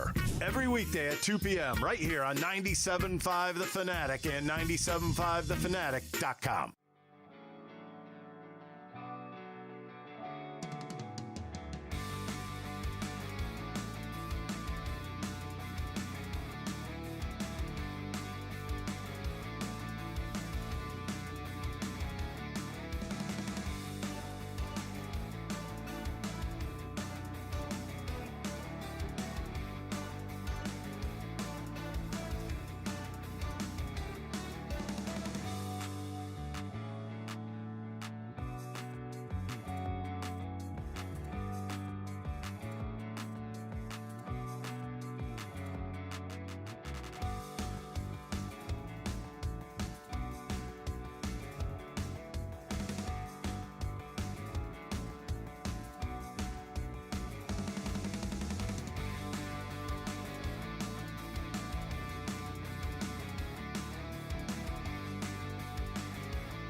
All right, we're back. Middays with Marts, Football Monday, brought to you by your local Bryant Home Comfort Team. Visit nopaybryant.com to keep your HVAC in the starting lineup. Well, it's Baseball Monday too. It's like when the teams lose, I'm such a miserable person. And then you get a double dose of it with the Eagles yesterday, and it's just not the way they lose; it's how they fell apart. To discuss, longtime Phillies scribe. Also now, he's a big podcast star with Jim Salisbury and Ruben Amaro Jr. called The Philly Show, which is they partner with Parks Casino and Bet Parks. Love those guys. And it's an excellent, if you're looking for a Phillies podcast, they do an awesome job with it. Ray and I both listened to it last night. And they had a live one yesterday. Todd Zalecki joins us right now. What's up, Zoe? How are you guys? Dude, I knew you when you were you did the Zoe Zone on Philly.com. That's how long I know you. That's a long time ago. It's funny, Jimmy Rollins, whenever I see him, he still drops a Zoe Zone. What's up, Zoe Zone? That's all right. I'm going to use that from now on. Yeah, that's well, what is up, Zoe Zone? Where do we start? All right, I would say the big story, at least according to the fans, is Rob Thompson's decision with David Robertson in the bullpen What are your opinions on what he did? Yeah, so I've written about this. I've talked about it a lot, and I always feel like there's a lot of Monday morning quarterbacking. You know, I've learned a couple things in baseball is that anytime a manager, and my first manager I ever covered was Larry Boa, then it was Charlie Manuel, then it went Ryan Sandberg, Pete McKinnon, Gabe Capper, Joe Girardi, Rob Thompson. Every single one, when they've made a pitching change and it didn't work, it was because the manager was an idiot. You know, sometimes the moves work, sometimes they don't work. And now that doesn't mean that the manager is not open to criticism. He absolutely is. But in that situation, to be perfectly honest, I did not. When David Robertson started that seventh inning, I did not go, "What the hell is going on here? Why is he doing this?" For me, and I didn't say that because David Robertson is paid to do that job. He was facing the 8 and 9 hole hitters. Will Smith is a great player, but he's banged up. And so I'm sitting there going, okay, you have the right-handed setup guy who only threw 6 pitches the previous inning, and he's facing the 8 and 9 hole hitters. He should be able to get those guys out. Instead, he gave up a single and hit a guy in a breaking ball. And then you bring in Strom to face Shohei Ohtani. Now, obviously, it did not work out at all, but I don't think that – I think this game was lost earlier with the fact that this offense had 3 hits after the second inning when they scored 3 runs off Shohei Ohtani. You got to get them a little bit more support. You know, Christopher Sanchez, 2-out walk. That was a big moment in the game. And the 2-out double to Kike Hernandez. Those are big moments in the game. So to pin it all on a pitching decision, I get it. It's super frustrating. Yeah. David Robertson has not been lights out down the stretch, but neither is Ryan Kirkring. There's a lot of different things that have not been going great for this bullpen. I agree with everything that you say, and there's one thing I wish the Phillies would have done differently, because you're right. When the move works out, the manager doesn't get credit for putting David Robertson in, and you just get it's your fault when it doesn't work out. I wish, and I think it's pretty clear, they went into the game with Ranger Suarez in mind for if Chris Sanchez exited early or maybe had problems getting out of the 5th inning, and they would bring in Ranger Sanchez. Once Sanchez went into the 6th inning, to me, they lost sight of Ranger Suarez coming into the game, and that's when they looked at their bullpen as opposed to using Ranger. Now, Glasnow was used in the 7th inning, and it was very effective. So I wish they would have said, all right, what are we going to do? Hey, maybe we look at, early for Ranger, but what about the 6th or the 7th inning? Especially if it's a big spot and he needs to come out of the bullpen. He's been a guy that has shown in big situations he can get big swings and misses, and he can get out. In hindsight, I wish they would have done that. But do you agree that it's pretty clear that they were viewing him as coming in earlier in the game as opposed to how the Dodgers use Glasnow? Yeah, absolutely. And that's probably, honestly, John, that's probably the best case for kind of what went wrong in the 6th, 7th inning, in terms of here's what they could have done differently. Maybe they should have been more open to using Ranger. For instance, it's all hands on deck, obviously, now in Game 2. So there's a chance that if Ranger, if Luzardo gets knocked out early, or if there's a big situation like that late, maybe Ranger Suarez comes in the game, because they have to win that game. But yes, that was the intention going into Game 1. Is Ranger's going to be in the bullpen? If Sanchez gets in trouble early and it's he's given up a couple runs, but they're still close, Ranger would come in and give him some bulk innings and try to keep the game close. Or if he left the game with an injury, hitting the shin with a line drive, whatever the case may be, right? That was the plan. So, so yes, when they got into the later innings, Suarez was kind of out of commission, so to speak. So that's probably the best argument that I've heard from fans is they should have put Ranger in the game. But I was thinking about this too the other day. So if David Robertson had thrown a 6-pitch 6th inning, and then Strom comes in the game and say he does what David Robertson did, we don't know what he would have done. Say he would have given up a hit and a walk and then gotten in trouble. Everybody would have said, the guy threw 6 pitches. Right. David Robertson is an experienced big leaguer. You can't have the guy go out and start another inning. The guy's going to fall apart. I mean, what a ridiculous decision. So there's a lot of second guessing. Again, I understand it.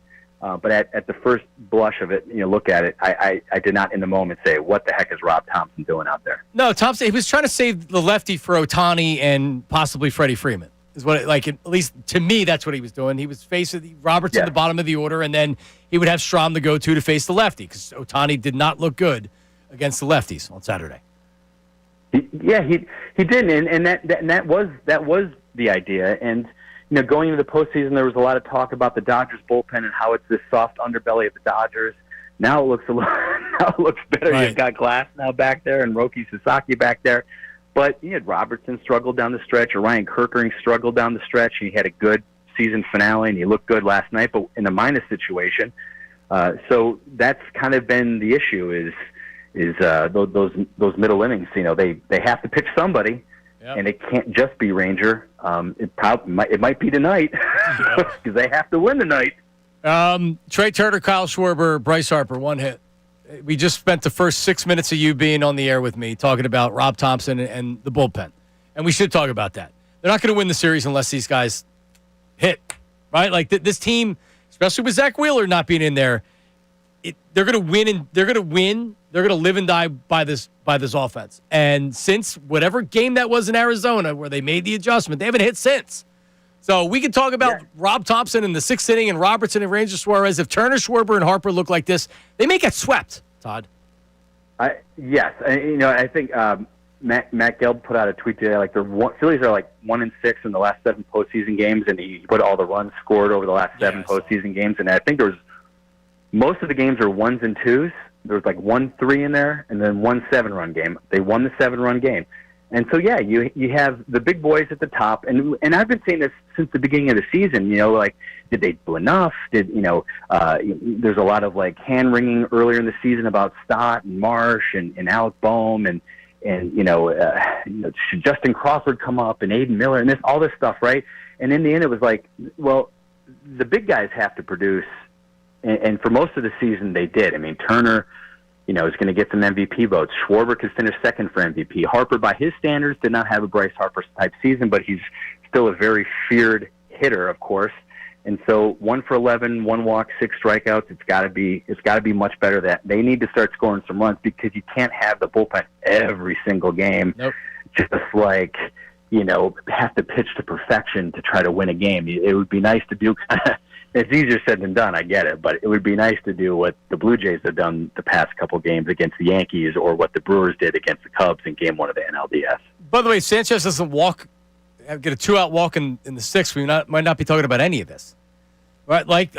They were cruising at that point, and you didn't feel great that they weren't getting more runs to kind of give you a little bit of breath. But Sanchez with a 2-out walk, that started this whole thing. Yeah, I mean, it kind of reminded me of Game 2 of the 2011 NLDS, where the Phillies had a nice little lead going against the Cardinals, and then Cliff Lee ran into trouble, and everything fell apart. That team didn't recover. Now they forced it to a Game 5. And if any team is capable of beating the Dodgers, being down 0-1 in a best-of-5 series, I think the Phillies are the team that can do it. But they have those top 3. They have to hit better. They have to start putting some runs on the board. And again, it's going to be a challenge. Blake Snell, the last time they faced him in L.A. in Dodger Stadium last month, I think it was 7 scoreless, 2 hits, 1 walk, 12 strikeouts. So they have to find a way. When Bader went out, or at least after the game, you're like, oh, well, he's going to be gone for the rest of the postseason, or at least the rest of the series. Now he got the MRI. Now it feels like they're trying to say he's going to play. What are you hearing about Bader and that injury? Yeah, he's certainly in play to play tonight. It would just be, I guess I would be surprised, only in the sense that to come out of a game, playoff game, a postseason game, a playoff game, and the original report when it was announced in the press box was a strained hamstring, and you're going, oh, well, he's done. He's absolutely cooked. And after the game, it was, well, it's actually just a tight groin. So it's like, oh, that's interesting. And then the MRI, and it's like, but he's getting imaging. That's not good. Right. And then the imaging comes back, and it's no tear, no strain. Maybe we'll find out more after he gets treatment and see if he can play on Monday. That would be, it would be surprising to me. I guess it wouldn't be stunning based off the fact they're leaving the door open, but that would be a huge boost because Blake Snell, they need some right-handed bats in there, and Bader has been one of their best hitters since they got him at the end of July.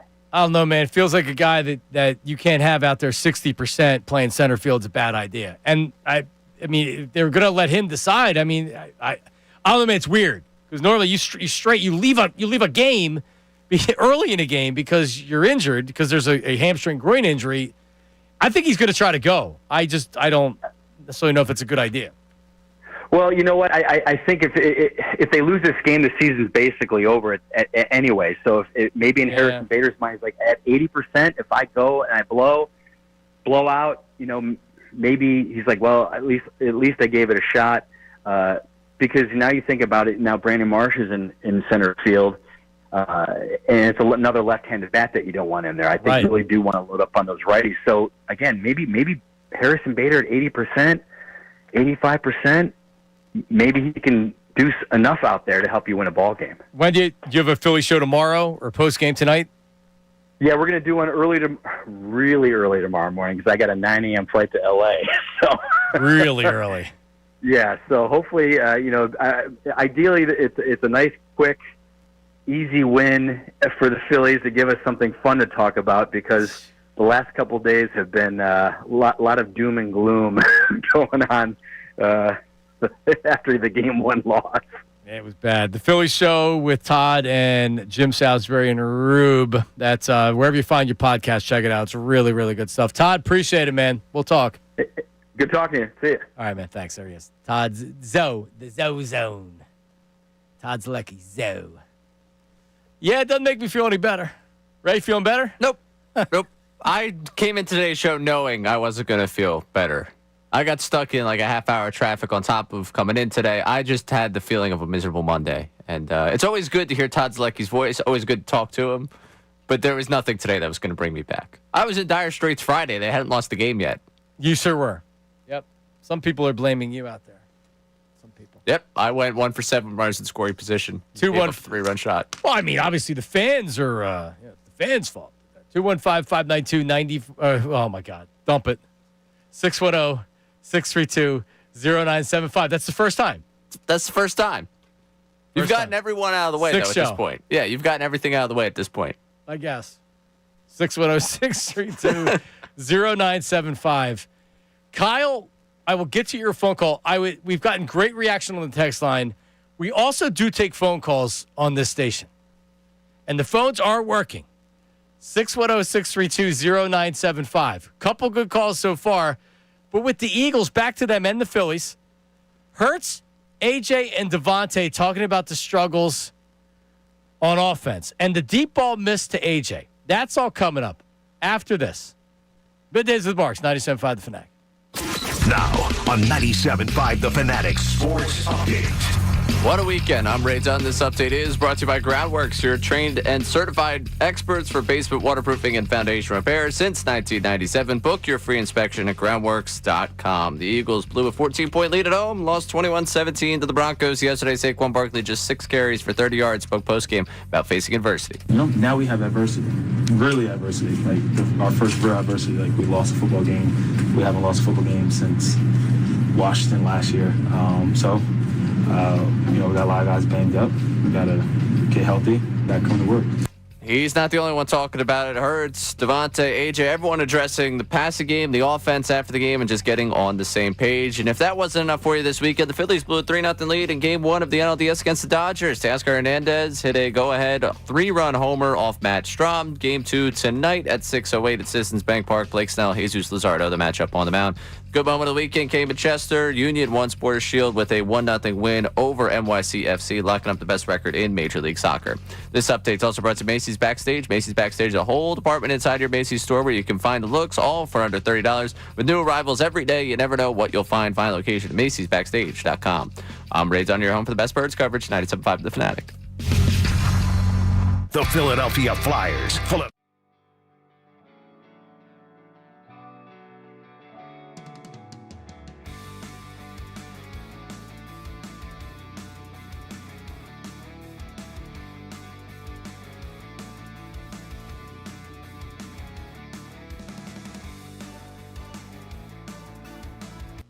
yesterday against the Bucks, and this is what I think people aren't talking about enough from yesterday because everybody just wants to point the finger and say the offense sucks, Kevin Patullo sucks, all right?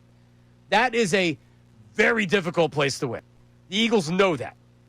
The Tampa Bay Buccaneers are among the best 6 to 8 teams in the NFL, and they are a physical, and they are a good team. That is a playoff team, and that is a team that wants to go blow to blow, blow for blow with you, and they're not afraid to do that. And they very easily could have packed it in. They didn't. And they came out swinging in the second half. The Eagles' game plan and their offense in the first half yesterday, they came out, they were awesome. They had the umbrellas, the shades, or whatever they had. They were prepared because they saw what happened in previous years. And they said, we're not going to go down there and we're not going to let that happen again. Very smart by the Eagles to go down there and what they did. And you know what happened? In the second half, the Bucs made adjustments. And the Eagles, I think, were slow to adjust offensively. And it just seemed like that they were exhausted. And as the game went on, they had some injuries. They had guys that were cramping up. And give the Buccaneers credit. They made adjustments. You're playing against another team. It's not supposed to be easy for the entire game. And the Bucs made adjustments. And they came out, and they really gave it to the Eagles in the second half. A couple fluky long plays, but still. So that was a really, really good win by the Eagles yesterday.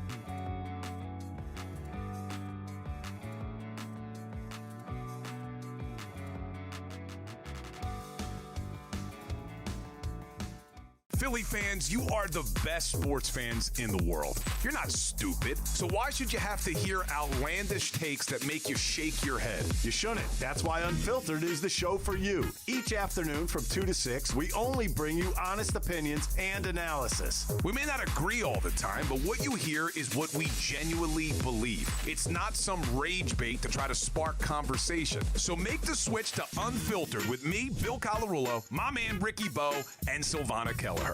Every weekday at 2 p.m. right here on 97.5 The Fanatic and 97.5thefanatic.com.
Yesterday against the Bucs, and this is what I think people aren't talking about enough from yesterday because everybody just wants to point the finger and say the offense sucks.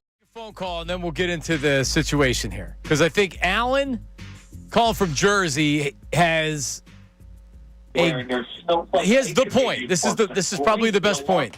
Alan, good morning, gentlemen. What's up, dude? Excuse me.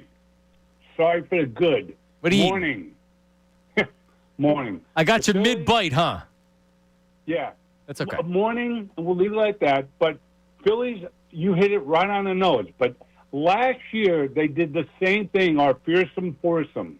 Harper, Schwarber, Turner against the Mets. Again, I'm not going to go back 5 years, but you were right on with the Arizona. But they have to hit. Schwarber, he wants $100 million a year. We pay him for the playoffs. We don't play him to beat the Marlins or the Nationals. I'm sorry. Let me get to the Eagles. Yeah. I said it during the offseason, starting the draft. We needed, if we're going to let everybody go, not everybody is in truly, literally, but we let a lot of defensive linemen go. You know that guy Milton last night for New England? He is having a great year. See, I watch all football. I don't just watch the got his Eagles. third sack last night. Yep. Yeah, and he's been unbelievable. But that's just an example. Our defensive line is giving up like an average, 140 yards plus? Yep. We're not sacking. We need a defensive back. So what do? Jacoby Dean, is he playing Thursday?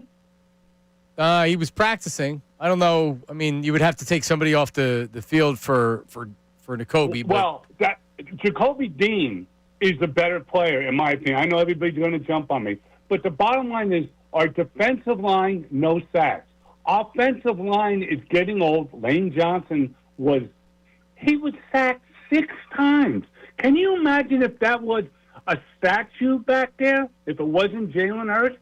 Wow. And I appreciate it, Alan. It goes both ways, right? Like if there's somebody that's stepping up in the pocket and delivering the football, maybe he's not getting the sacks. But I think everybody would agree that the offensive line and the defensive line, they're not good. They're not good. Are they average? Is the defensive line playing? Jalen Carter's a monster. Was Jordan Davis? Did he play yesterday? Jordan Davis? Allegedly. Who did what on the defensive line yesterday? I don't remember a whole heck of a lot, especially in the second half. Now, the other side of that for the people that would come to the defense of the defense is not a lot of complimentary football. No. Consistently going 3 and out is going to gas those guys. 83 degrees. Yeah. No, for sure. But I think everybody would agree that the defensive line isn't as good. You've lost some guys, and now Nolan Smith went down to injury, and and the offensive line's injured. They're just injured. They're not effective right now. And when 2 Super Bowl wins, what were the strength of both teams? Defensive line, offensive line. Period. Last year, strength of the team. Year before that, strength of the team. Period. This defense is, I still think it's a good defense. Is it the best defense in the league? No, it's not the best defense in the league. No. And if you're watching that game in the second half and you're saying to yourself, this is trouble, and it's a matter of whether you can hang on, that's where you need the offense to have a drive. Jalen Hurts threw the ball for 280 yards yesterday. 280. All right? And that's what everybody wanted. Throw the ball, throw the ball, throw the ball, throw the ball. Yeah, that's great. But when you can't move the chains and you can't stay on the field in the second half, it absolutely killed him yesterday. It was 83 degrees, and that defense looked gassed. And it had Saquon Barkley ran the ball 6 times. A.J. Dillon 2. Jalen Hurts, which I don't know how many were even called runs, 2. Will Shipley had 1. So do we have time to do this? I don't even know what yeah, we do. Okay, so what do you want to start with? Devontae after the game? Devontae's the best. Here's Devontae Smith after the game talking about the offense and the passing game and everything else. We made improvements in certain areas. We still can get a lot better. Shine sales in the field a lot. Left a couple plays out there we wasn't on the same page, but ultimately we got to get on the same page and continue to be on the same page. What was contributing to not being on the same page? Just little things where we weren't seeing a signal and things like that. Yep. All right. Well, I mean, he's obviously pointing the finger to Jalen Hurts if he's saying it publicly. And by the way, has Devontae ever said anything of note about anything? And he says they're not on the same page. Well, that would go right with what Diana Rossini reported over the weekend, which was this just isn't an A.J. Brown thing. This is also a Devontae Smith thing. And Nick Sirianni and Harry Roseman has met with both of them, and they're trying really hard to try to get over this hump to where they can figure things out. So do we have Jalen Hurts' response to that? To not being on the same page? If you don't right now, just tell me, and I'll move on to what Saquon Barkley said. All right, Jalen Hurts after the game. No, we don't have it. Saquon Barkley says this after the game. I don't really know what you want. If I touch the ball too much, if I touch touch the ball too much sometimes, we're not throwing enough. If we touch it too much and I'm only have 9 touches, I'm not in the business of, hey, what are we doing enough? I'm in the business of winning football games. We didn't win the football game. With 9 touches, we had the opportunity to win the football game. Still, we weren't detailed enough, too many mistakes, too many penalties. So, yeah, the penalties killed him. That Zach Baun late hit, and people can call in and complain about the referees all they want. Are you going to get called for that every time? No, maybe not. You're going to get called for that with replay assist 70% of the time? Yeah. Yeah, and he hit him in the head, too. And it was unnecessary. I don't know what you thought about that call, but, yeah, you hit somebody like that, you run the risk that referees that love to throw flags are going to throw flags. It's unnecessary. I mean, in the moment, I was fired up. Like, I know. Bang, bang. Like, he's trying to lunge for the first down. You're trying to finish the play there. And then when I go watch it on replay, it's like, all right, yeah, there is an extra step there to go get him. So by letter of the law, am I going to be all over an official because it looks the way it should for them to throw the flag? It's just tough in that moment when he's going for the extra yard that, like, you want to finish that tackle, and you want to be the guy that finishes that tackle. I think natural instinct is you to go finish that tackle. Defensive players are put in impossible situations a lot of times in games. Was it Reed Blankenship in one of the early games? He's going for an interception in the end zone, and he ends up making contact because he couldn't avoid it. There's nothing he could have done there. He gets flagged. Zach Baun could have pulled up. Could have pulled up. I don't have the Dallas Goedert no call on that second to last play of the game was far more egregious than the Zach Baun call. All right, 610-632-0975. 610-632-0975. So Jalen Hurts responds that I don't know what Devontae's talking about. I'll have to go back and look at the tape. A.J. Brown, after the game, talked about there was a missed deep shot where A.J. pulled up a little bit. He's talking about it coming up after this. Your phone calls as well. Don't go anywhere. It is Mark's Middays with Marks, 97.5 The Fanatic. Attention, Delaware Valley, 97.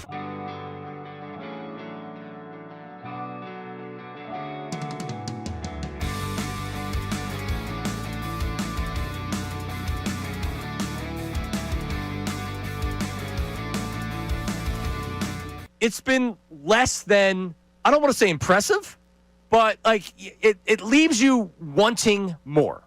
It leaves you wanting more of the offense. It leaves you with the defense saying, yeah, they're not really getting to the quarterback. I would have to look at it and say, this is actually the best case scenario for where the Eagles are. The Eagles could possibly start the season.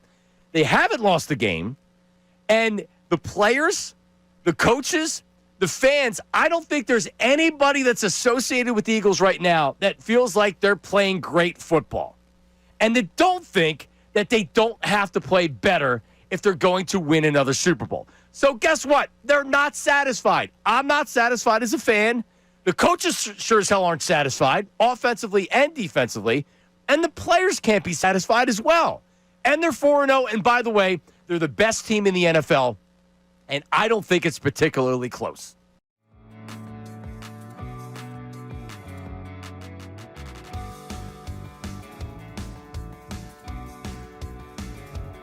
So you legit get pleasure out of watching the Mets fall apart at the end of the season again? I mean, doesn't everybody? I think it's funny. It's something to laugh about. But, I mean, when you play in the NL East for 10 years and you got to listen to Mets fans, for that whole time, and now in horse racing up at Saratoga, they still like to run their mouths. So it still brings me joy to laugh at them. Yeah, Jason, those times looking back where it's not often the Mets and the Phillies are good at the same time, right? And you experienced a little bit of that in the early portion. And those fans come down and they invade Citizens Bank Park, and they are so loud and obnoxious. And that was the beginning. We hadn't seen championship baseball in Philly since the 80s. And you guys ushered that back in. Just what a time to be alive, man. When you think about those days, because you came to Philly, you hadn't become the Jason Worth that we know right now. What's it like when you think about those days? Yeah, well, look, I had a good start in LA my first year, and then I got hit in the wrist my first game of spring training in 2005. And, didn't play, had surgery, didn't play all of 2006. And then I come to Philly in 2007, and I'm literally barely make the team. And it took Shane Victorino and Aaron Rowan.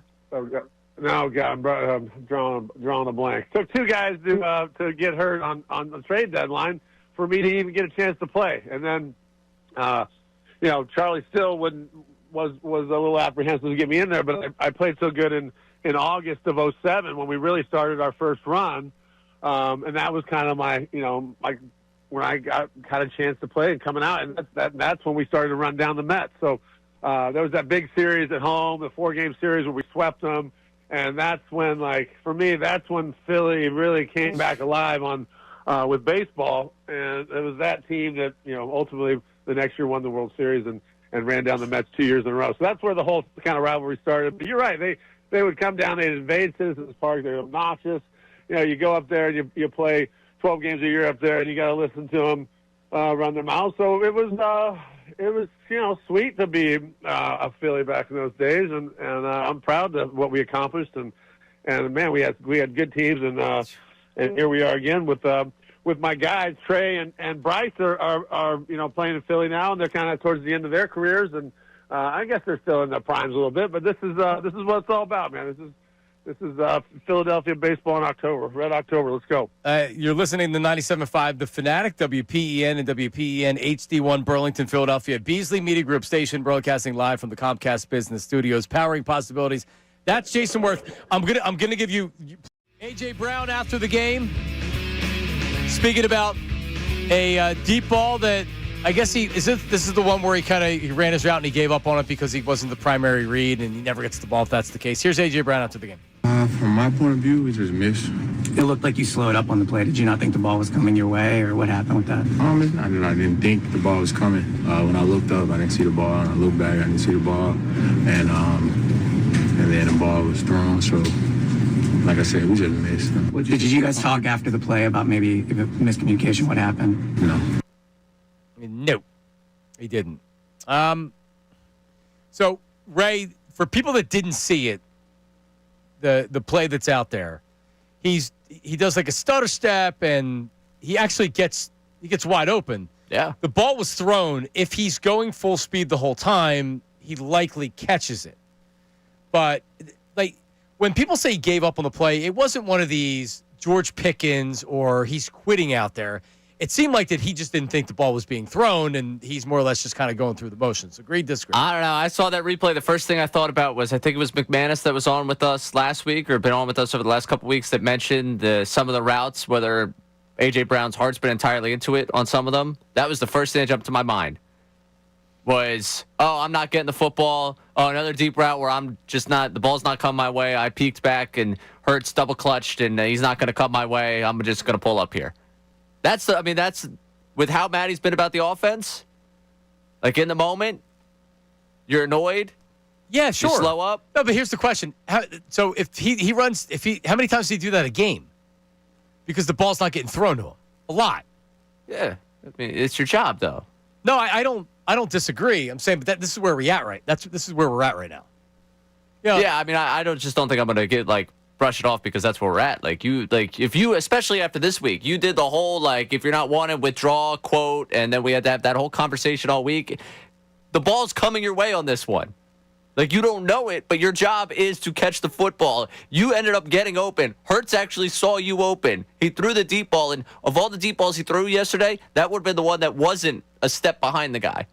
No, I think you're, I'm not brushing it off. I'm saying this is a big deal. Yeah. All this stuff is a big deal. If they came out yesterday and they had a nice, crisp, clean game and everybody's happy after the game, then we're not talking about it. And isn't that really the only thing that's going to solve this is winning and the offense looks good enough? Last year, the offense wasn't great. The passing offense wasn't great. A.J. broke 1,000 yards, but he wasn't happy a lot of the year. A lot of people weren't happy a lot of the year with the passing offense, obviously. How about they just talk? And they're not, yeah, but so afterwards on the field, he's got to run all the way back. I don't want to look too much into the fact that they didn't talk right after the play. I guess what you're saying is that they're not talking at all. Yeah, I mean, the observation, I think it was Kemsky and Philly Voice yesterday that wrote basically you can watch them on the sidelines. There's not a ton of interaction. And all right, we're doing this whole thing through the media where, like, you're upset about the passing game, you're talking about execution, winning's the thing, I want to be involved in the winning. Like, what is this? Like, I mean, this isn't like posting a song on your Instagram story hoping she likes it so that you guys end up having a conversation. Like, this is professional football. Doesn't when someone brings up A.J. Brown traded, don't you think a lot of that is because of what maybe isn't being said publicly by the reporters, but everybody kind of knows on the inside, right? I mean, doesn't it every time I hear another national or another person say it, and they can't do it right now because of the dead cap hit and everything else, I think what they're more or less saying is, oh, things are not good. You agree? Yeah, well, it was a fun day of having that back and forth and then watching Sunday Night Football where the entire storyline was Stephon Diggs returning to Buffalo. Right. It's like that feels apt for the day that I've had and the day that I feel like the discourse that I'm going to go down here. All right, News at Noon's coming up in a few minutes. I want to get Kyle in here quickly, though. Kyle, go ahead, man. What's up? Hey, what's going on, fellas? What's up, Kyle? I've had better Mondays.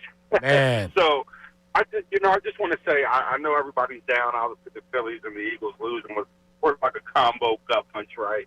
Yeah. But what I will say is, I remember last year going into Week 5 not knowing what this team was. Jalen Hurts was like at the top of the list in turnovers. We weren't solely sure about Nakobe Dean. Cooper DeJean hadn't arrived yet, and it just was very early in the season where we were sitting at 3-2 and coming to the bye week, and there was still an uncertainty around this team. I feel like everybody just wants this team to look like the Super Bowl team, in the first quarter of the season. And for me, the offense has stalled out in every single game. But yesterday, I honestly thought they made some key improvements that we're not really talking about simply because we lost.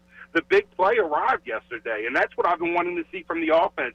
Obviously, sustaining drives and the 3-and-outs are killing us. But yesterday, they hit on about 4 to 6 big plays. A few of them were called back, and I was pretty optimistic that they took some steps forward. Now, it didn't result in a win, but just before you guys let me go, man, I just think we need to calm down and stop panicking and relax a little bit and let this team develop instead of trying to blow it all up. We almost lost our head coach like that in Week 5 and 6 because we just couldn't be patient a little bit. So just for all Eagles fans who've been Eagles fans, can we act like we've been here before and just relax a little bit, man? You guys have a good day. No, the answer is no. I don't think a lot of us can. I'm trying. Hey, I've been for four weeks. I was good. Right through 4 weeks, I was very supportive. The problem is after you had the 4-play 74-yard drive, you went 5-and-out, 3-and-out, 3-and-out, 3-and-out, and you ended the game. Which they gave up that big pass to Dotson. That doesn't count. They were in a prevent. I don't count that. That last drive doesn't count. 3-and-out, 3-and-out, 3-and-out. Last 3 drives of the game. That's where you needed a drive. You needed to get your defense off. You needed to put some points up. Coming up, oh yeah, News at Noon. Listen, a lot of fan bases locally are in misery, but the fact that Penn State fans are in misery makes me feel a little bit better about things. And a former Eagles quarterback is in trouble. What a wild story that is. We'll get into that. News at Noon with Ray Dunn. That's coming up next. Don't go anywhere. Now on 97.5 The Fanatic Sports Update. What a weekend. I'm Ray Dunn with this Fanatic Sports Update. The Eagles blew a 14-point lead at home, lost 21-17 to the Broncos yesterday. Saquon Barkley just 6 carries for 30 yards. Spoke post-game about facing adversity. Now we have adversity, really adversity. Like our first real adversity. Like we lost a football game. We haven't lost a football game since Washington last year. We got a lot of guys banged up. We got to get healthy. Got to come to work. Got to get to work on that offense, too, at least the communication on that side. Everyone addressing not being on the same page following yesterday's game. And if that wasn't enough for you, the Phillies blew a 3-0 lead in Game 1 of the NLDS against the Dodgers. Teoscar Hernandez with the 3-run homer to give the Dodgers the lead in the 7th. Game 2 tonight at 6:08 at Citizens Bank Park. Blake Snell, Jesus Luzardo matching up on the mound. Good moment of the weekend came in Chester. Union won the Supporters Shield, locking up the best record in Major League Soccer with a 1-0 win over NYCFC. This update's brought to you by Rapid Radios. Rapid Radios instant push-to-talk walkie-talkies with nationwide LTE coverage. For a limited time, get 60% off and free UPS shipping at rapidradios.com. Use code radio for an extra 5% off. I'm Ray Dunn, your home for the best Birds coverage, 97.5 The Fanatic and 97.5thefanatic.com.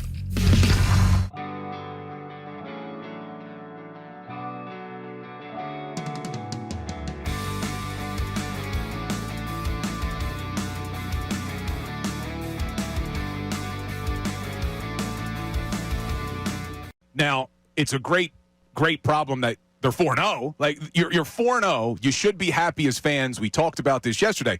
But, yes, they are still trying to find themselves. They are still trying to figure out what this offense should look like. And the reason I get frustrated by this A.J. Brown conversation is because I do think it distracts from what the bigger issue is, which is this offensive line hasn't been good enough. This rushing attack hasn't been good enough. As much as I like Jalen Hurts, I don't think he has been good enough if your goal is to win another Super Bowl. The goal is not to start the season 4-0. The goal is to win a Super Bowl, and I think this team does need to improve offensively for that to happen. And quite frankly, I think that they will. They're too talented not to. But like you've been saying all offseason, AD, now's the time to start. Week 5 is when you should really start to identify what this offense is going forward.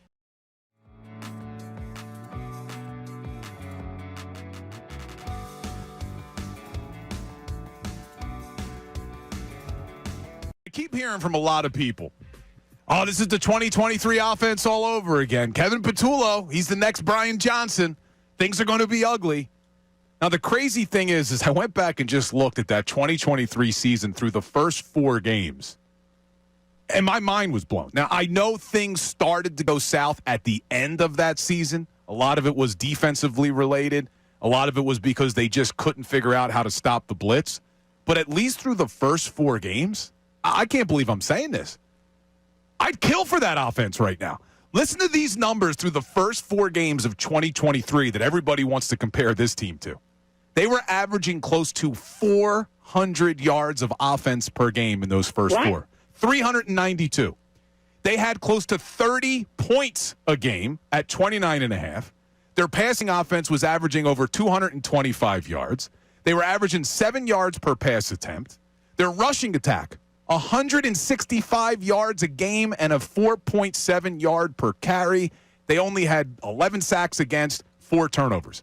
You compare that to what this team's doing, they're only averaging 252 yards. That's less than 150 yards from what you were doing in 2023. I mean, it really is crazy because everyone makes the comparison, but at least through the first 4 weeks, the 2023 offense was blowing this offense out of the water.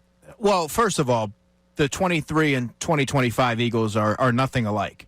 You just rattled off the offensive numbers, but look at the defensive side of the ball. They did not have Vic Fangio. They had Sean Desai. They had Matt Patricia. And they had a very old and slow defense that was arguably the worst in football. It may have been the worst in football. The season sort of run together for me. But they also have a younger, athletic defense that continues to get better. Their assignment sound. They're fundamentally sound. And I believe what you're seeing now is going to be completely evolved to, you get to December or January. That defense is going to be firing on all cylinders. The offense is talented enough that they're going to figure it out. In my opinion, they're going to figure it out. And they're a better football team. So stop with the 2023, 2025 comparisons. This team is nothing alike. I don't think they even compare, to be completely honest with you, because the one thing that I could remember very well was coming on the show and saying, wow, if such and such would have gone wrong, they would have lost that game. And most of it was defensively that season. That things could have been worse early on in that season, but everything kind of came to fruition anyways after they were 10-1 and things went downhill. This is not the same team. This is growing pains right now. That's the understanding you have to have. They gave us the definition of that last year. Saquon Barkley, I could remember his words perfectly. We're using these first 4 games as a preseason. Yep. Okay, so now, to me, is the grading time. You've gotten through those first 4 games. Now show up and do your jobs. And part of the reason I wanted to do this exercise, where I read to people how good the offense was through the first 4 games, is because I want people to understand it is not how you start. It is how you finish. And the fact that offense... Group Station broadcasting live from the Comcast Business Studio, powering possibilities. Good news. Phillies play tonight. They get a win, we're not talking about doom and gloom. They get a loss, we're writing the postmortem for the Phillies and how the window of opportunity is closed and everything else. I'm glad that we're not writing it today. We're not. I'm trying. Yeah. Only because the Eagles lost too, so I don't have enough time. I was going to say, I've got a draft already typed up. Yep. Oh, Yeah. me too. I got it saved up in the dome. Yeah, I've already written the eulogy. And the Eagles play Thursday night. So, again, they can get the offense going on Thursday and look better and get a win, we'll feel better. Smart by the Phillies to have the season fall apart in a short week for the Eagles. Correct. Props to them. Way to draw it up. They do understand the city. They do. They're Philadelphians and they fight like the rest of us do. All right, let's get to the news at noon with Ray.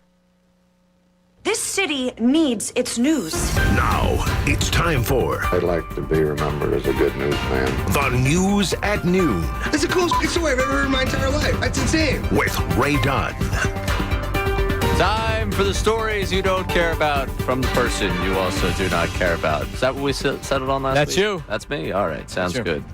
Welcome into the news at noon. We're going to start with the wildest story of the weekend because it was a wild roller coaster of reporting surrounding this as well. And if you're not at all familiar with what was the wildest story of the weekend, Mark Sanchez, we found out early Saturday morning that he was involved in some sort of altercation in Indianapolis ahead of Colts Raiders. It was originally reported that he was stabbed during a robbery, which then turned out to be he was stabbed when apparently, all alleged here, this is my understanding of the story, apparently there was a double parked food delivery driver that he then got into a back and forth with. The man feared for his life and then stabbed Mark Sanchez because they got into some sort of an altercation.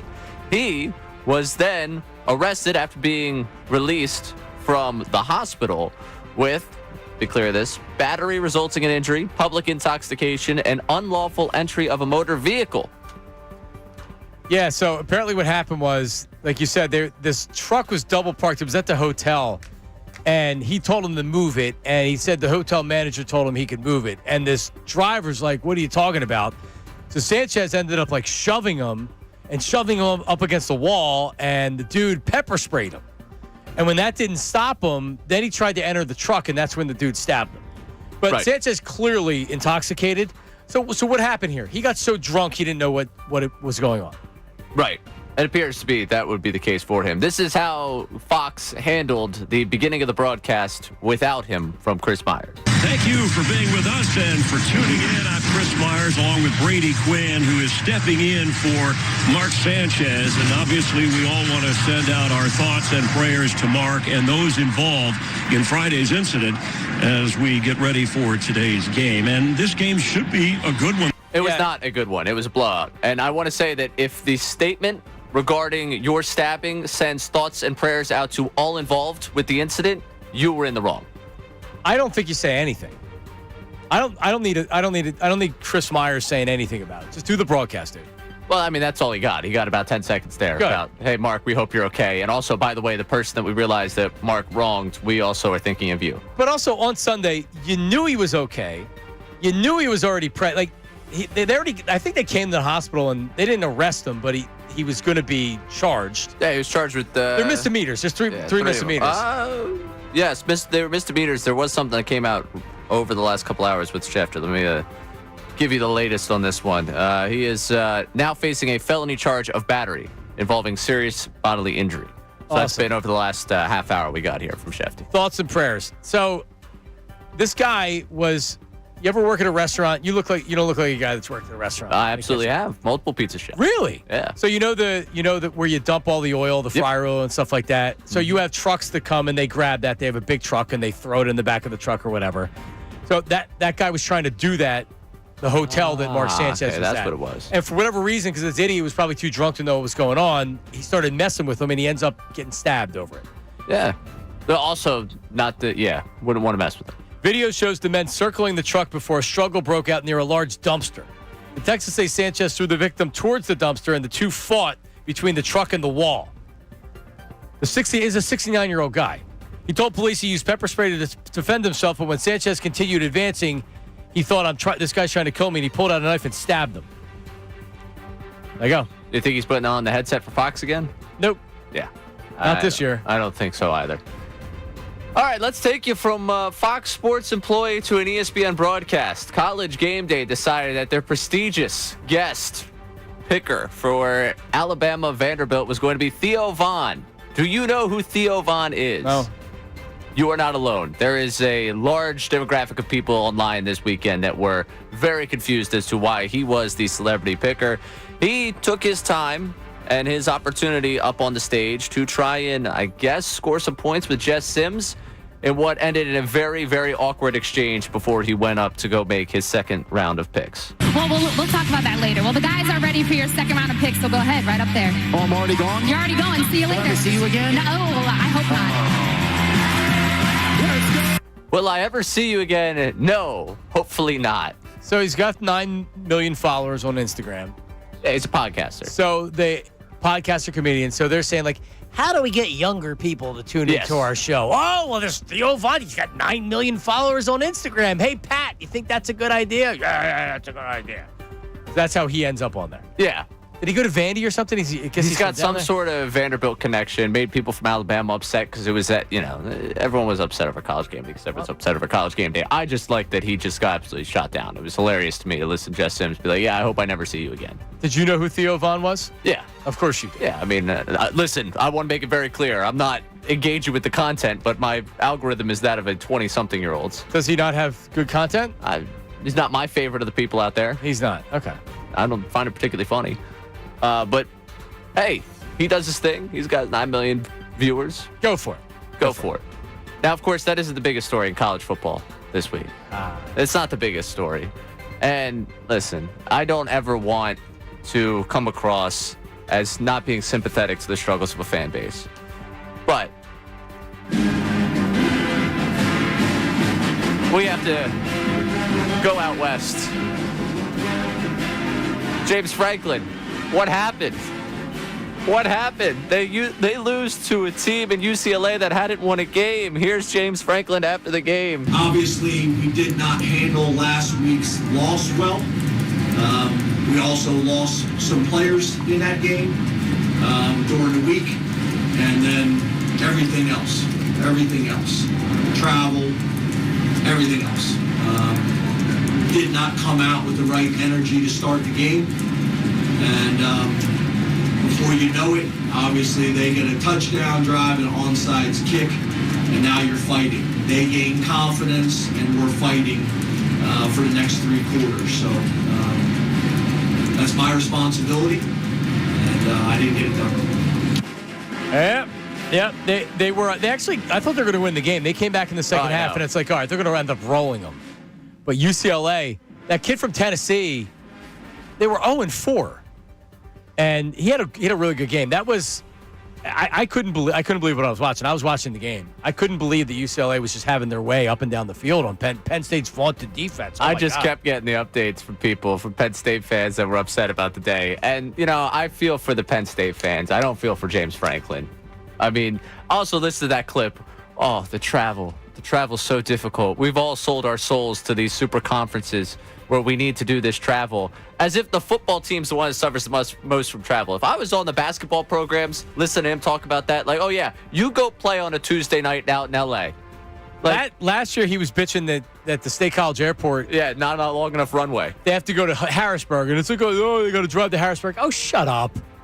Like, give me a break, then go somewhere else. Yeah, because Rutgers has a really great airport in Piscataway to get themselves where they need to go. Yeah, James Franklin, now everybody wants him fired. For, you don't know what you're talking about. Oh, you went to Temple. Like, dude, I don't give a damn about Temple.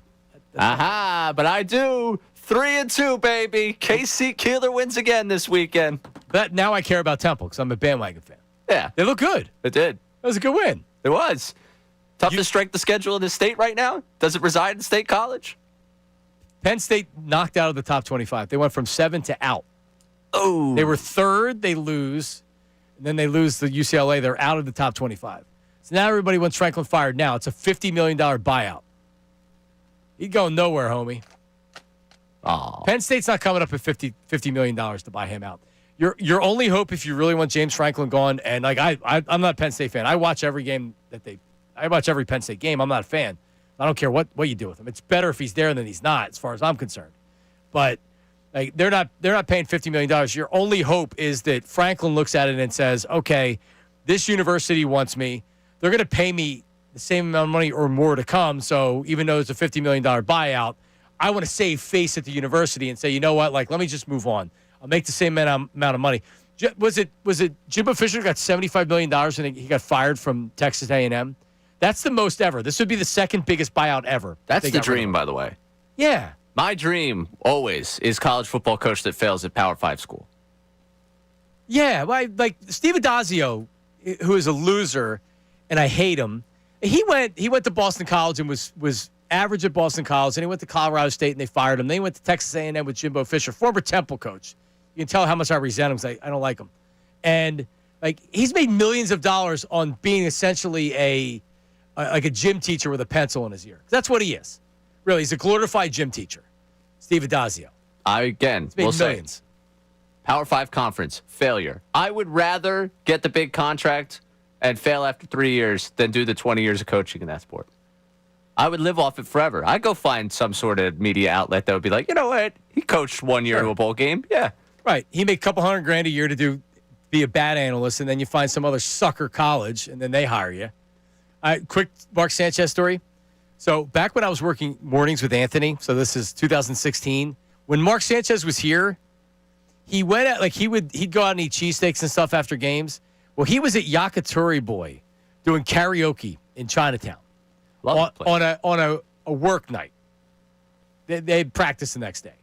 I'm here at 3 o'clock in the morning, and the phone line's ringing. I'm back in this back studio right here, right behind me, and the phone won't stop ringing. And sometimes, people call in the middle of it, so I answer it, and it's a listener. He's like, "Yo, I was just at Yakitori Boy. Mark Sanchez stole my phone and wouldn't give it back." And it's like, hang on, you got to explain. He's like, "I got a video of it." So Mark Sanchez was singing Backstreet Boy karaoke. I Want It That Way, and this dude was filming him. Sanchez swiped the phone from him, put it in his pocket, and then denied that he had the phone. So then this guy literally spent like an hour trying to get his phone back, and finally someone gave him the phone back, but he still had the video. So he sent me the video. This is how long ago this was. I put out a Vine of it, of Mark Sanchez. You can probably still find it, singing Backstreet Boys. And then you can see him grab it. And I had millions of views to it. I put it out there, and it got, the aggregators got it, and it went up on every blog or whatever. Wow. Yep, that's my Mark Sanchez story. I did not even know that. Yep. Oh, yeah. Made me famous. Not really. But you were Vine famous, man. That was like the best thing you could be in the early 2010s. Forget TikTok, man. No, it was actually after Vine was kind of. It was 2015 or 2016. Whenever Sanchez was. Yeah, mid 2010s. That's still. I feel like Vine was still rolling then. Yeah, that's awesome. That's awesome. All right, 610-632-0975. Poor Penn State fans. But since you were threatening me and sending me mean messages last year about how great James Franklin is, so I'd say that you got some explaining to do if you want him fired now. All right? 610-632-0975. Back to the Phillies and the Eagles. Stephen A. Smith gives his take on the Eagles. And it actually sounded like what I was saying at the top of the show. Me aligning with Stephen A. Smith doesn't happen often. Right done. We'll have that for you coming up next. Mad Mike also chimes in with his day after opinion on the Eagles. Middays with Marks, 97.5 The Fanatic. Hey, everybody, it's Bill Colarulo, and coming up at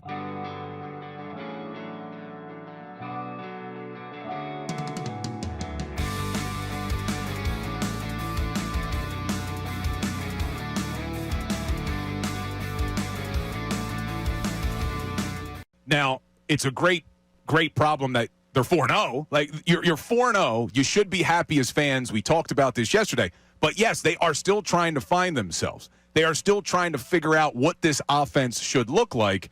And the reason I get frustrated by this A.J. Brown conversation is because I do think it distracts from what the bigger issue is, which is this offensive line hasn't been good enough. This rushing attack hasn't been good enough. As much as I like Jalen Hurts, I don't think he has been good enough if your goal is to win another Super Bowl. The goal is not to start the season 4-0. The goal is to win a Super Bowl, and I think this team does need to improve offensively for that to happen.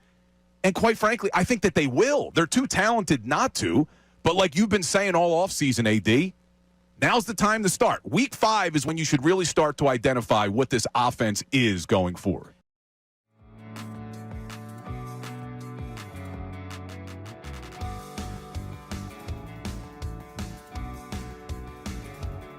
I keep hearing from a lot of people, oh, this is the 2023 offense all over again. Kevin Patullo, he's the next Brian Johnson. Things are going to be ugly. Now, the crazy thing is I went back and just looked at that 2023 season through the first 4 games, and my mind was blown. Now, I know things started to go south at the end of that season. A lot of it was defensively related. A lot of it was because they just couldn't figure out how to stop the blitz. But at least through the first 4 games, I can't believe I'm saying this.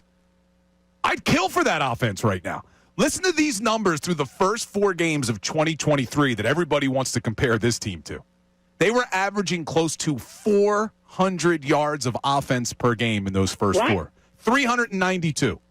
They had close to 30 points a game at 29.5. Their passing offense was averaging over 225 yards.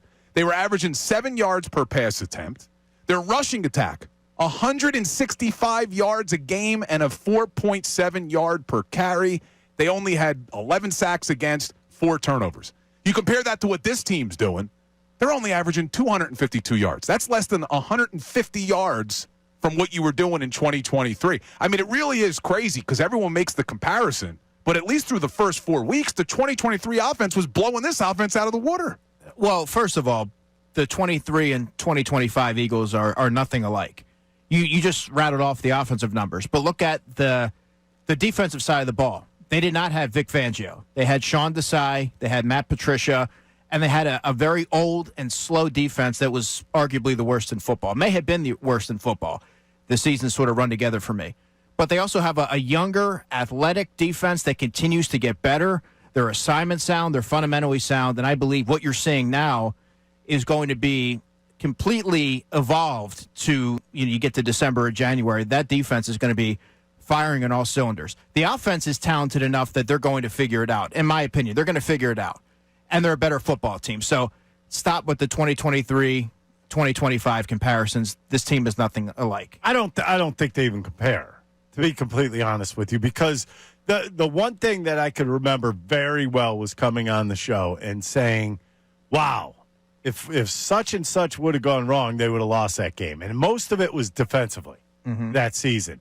That things could have been worse early on in that season, but everything kind of came to fruition anyways after they were 10-1 and things went downhill. It's not the same. Football just twice in the entire second half. You're throwing the football 38 times. You're going up against your supposed identity. Why? Because you're hearing noise from folks about A.J. Brown and Devontae Smith. Nick Sirianni has to make up his mind. Are you the boss or not? And conduct yourself accordingly in terms of doing what you can to prioritize winning football games instead of appeasing people. I'm not saying that A.J. Brown shouldn't get the ball because I know that he should. Devontae Smith can ball as well. I want them to get the ball. I think the Eagles' primary identity should be throwing them the football, to be quite honest with you. All right, Stephen A. this morning on ESPN. Not the last drive. 3 and out, 2 yards. 3 and out, minus 6 yards. 3 and out, minus 16 yards. Now, the illegal shift on Saquon Barkley where they got the first down, that was a weird penalty. I mean, I don't like it. They needed to reset because he had moved and everything else. Is that really a necessary penalty to call right there? Had any effect on anything that was going on the field? No. And it cost them a first down, and that could have been that could have been the difference in the game. Could have been. Not necessary in that moment. But again, it's weird. I live in Philadelphia.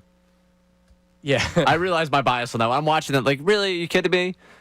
But I saw some ex-players and analysts that say that there shouldn't have been called. Like, it really was a nothing burger at all. I wish I had the tweets up right now, but I don't. So felt like a nothing burger. If you put the 2 plays up next to one another, which one was a penalty, which one wasn't? It was that play, and it was the Goddard no call. It's like, which one do you think a flag was thrown on in this play? Do you agree if that's the third quarter it's called? Yeah, 100%. Yeah, you don't want the game to come down to the 5-yard line. And right now, I think, I don't want to make it like an anti-Eagles thing, but it does kind of like the NFL has got its so that guard up with what the Eagles are right now, I think. The good thing and the bad thing with the way that they do the replay assist thing is that the league has never been as involved from New York as they are right now in everything that goes on in the game. It's a good thing because a lot of times they're able to clean things up that are fairly obvious, that they don't have to worry about going over and challenging and things or missing a call. But in a case like that, if you're New York, you're saying to yourself, It's a penalty, but do we want to call it in this spot with more or less you're giving them a shot from the 5-yard line? Yeah, do they go 5-0 because of this call? Right, exactly. And then what's the national reaction to that? That's exactly that's the thing that creeps into your head. It shouldn't have to creep into your head, but it does creep into your head. It's a big part of it. And the replay assist, while we're talking about that, the intentional grounding that wasn't intentional grounding, that was intentional grounding but wasn't intentional grounding. And they never explained it, which was the bigger issue. It just moved on. It was 3rd and 6. Everyone's fine with it. Cool. Glad we did this. Explain yourself. But Tony Romo couldn't explain himself on the broadcast, so I don't know why. This is what Tony Romo was trying to say. It was clearly intentional grounding, but because there's a receiver right there, it can't be intentionally grounding. There was a receiver that was there. He was trying to get rid of the ball not to be sacked, like a lot of quarterbacks do. And the only reason why it wouldn't be called intentional grounding was there was a receiver in the area. But I don't think he saw it or he was trying to go there. He was just trying to throw the ball away. So, I don't have a problem with them not calling it an intentional grounding. It's still 3rd and 6. You need to get a stop there. At the end of the game, did both sides kind of even out? I mean, probably. I don't know. The Dallas Goedert thing bothered me because, that's a catchable ball. It's thrown behind him, whether it was on purpose or not. It's thrown behind him. And it's thrown behind him for a reason. He's right there. And when you get held like that, where you can't go behind and make that catch, then it has to be called. And there's not a doubt in my mind that when they're going through that, they're thinking, man, we're giving them a chance to win the game. Right? For example, in the Super Bowl against Kansas City, the James Bradbury hold. It was a hold. Technically he held him. Did it affect the play? They need the call? If they didn't, it was ticky-tacky. That wasn't a ticky-tacky call. That was pass interference. Not even close. So I don't know, man. Let's go to Old Head. Old Head from West Philly. Old Head, go ahead. How are you? Rice and gravy rise again, and we sure are not phony. NFL, WWE referees, they are coney. Bars, what's up, Marks? It's OG. This is EJ from West Philly. EJ. Yes, I got a million names, brother. You gonna act like we wasn't tag team partners before? No, I recognize you. If it was EJ from West Philly, I know who I was getting into. Well, guess what happened? What's when up, you talk old like head? I do. Listen, bro, I am an old head. I'm from West Philly. I'm 58 years old. What do you want from me? I can't help it that the social media matrix got it in for me, and because I speak truth and facts to power, I'm always deleted, I have to come back with a new page. So this is my new handle, West Philly Old Head. I also got OGE Bizzle, 6-0, the official Minister of Information and Propaganda for the 2-time Super Bowl winning PPG Bird Gang. Philly 4-for-4 representing the Mitchell and Ness poster boy. He is I and I is him, his Imperial Majesty. And this weekend, Philly sports fans experienced a whole lot of tragedy. Now I know, and I know you're just as big Philly as Eagles. He's a true Ray. EJ is a true 4-for-4. Flyers Listen, too, bro, man. I am the world's most aforementioned and knowledgeable African-American hockey fan. You know that, brother? Yep. I'm outside with it. It's a reason why people don't like dealing with me, because I'm smiling, I'm factual, and I cause cognitive dissonance. You know what cognitive dissonance is, Marks? No. When you come up with facts and information that totally destroy a person's belief system, and they can't even go back at you, what you said, so they attack you personally. For instance, here's cognitive dissonance. Everybody talks about Patullo. Everybody talks about AJ. Everybody talks about Jalen. The problem is our offensive line keeps getting pushed back further than the history of Egypt. Yep. This is the problem. We are a run-based team who passes off of the run. If your offensive line can't get no push, then you are done. Mekhi Becton was the main person we should have signed last year, because both Cam and Landon had surgeries after the Super Bowl. They were both completely and totally injured at the Redskins game, and some kind of way they gutted it out. They had surgeries after the Super Bowl, and they're not 100% healthy. Steen is nowhere near as good as Becton, and Lane is old and often injured. We play football through the strength of our line since the days of Trey Thomas and John Runyon. We don't have a dominant offensive line anymore, so we're going to struggle to win games until that happens. That's the bottom line. The fact that we 4-1 speaks to the talent that we have, the desire and the dog nature that we have as a team. And even though I think the referees is on some WWE type stuff, they had nothing to do with us going up 17-3 or being down 17-3. All I'm saying is this. Howie is great.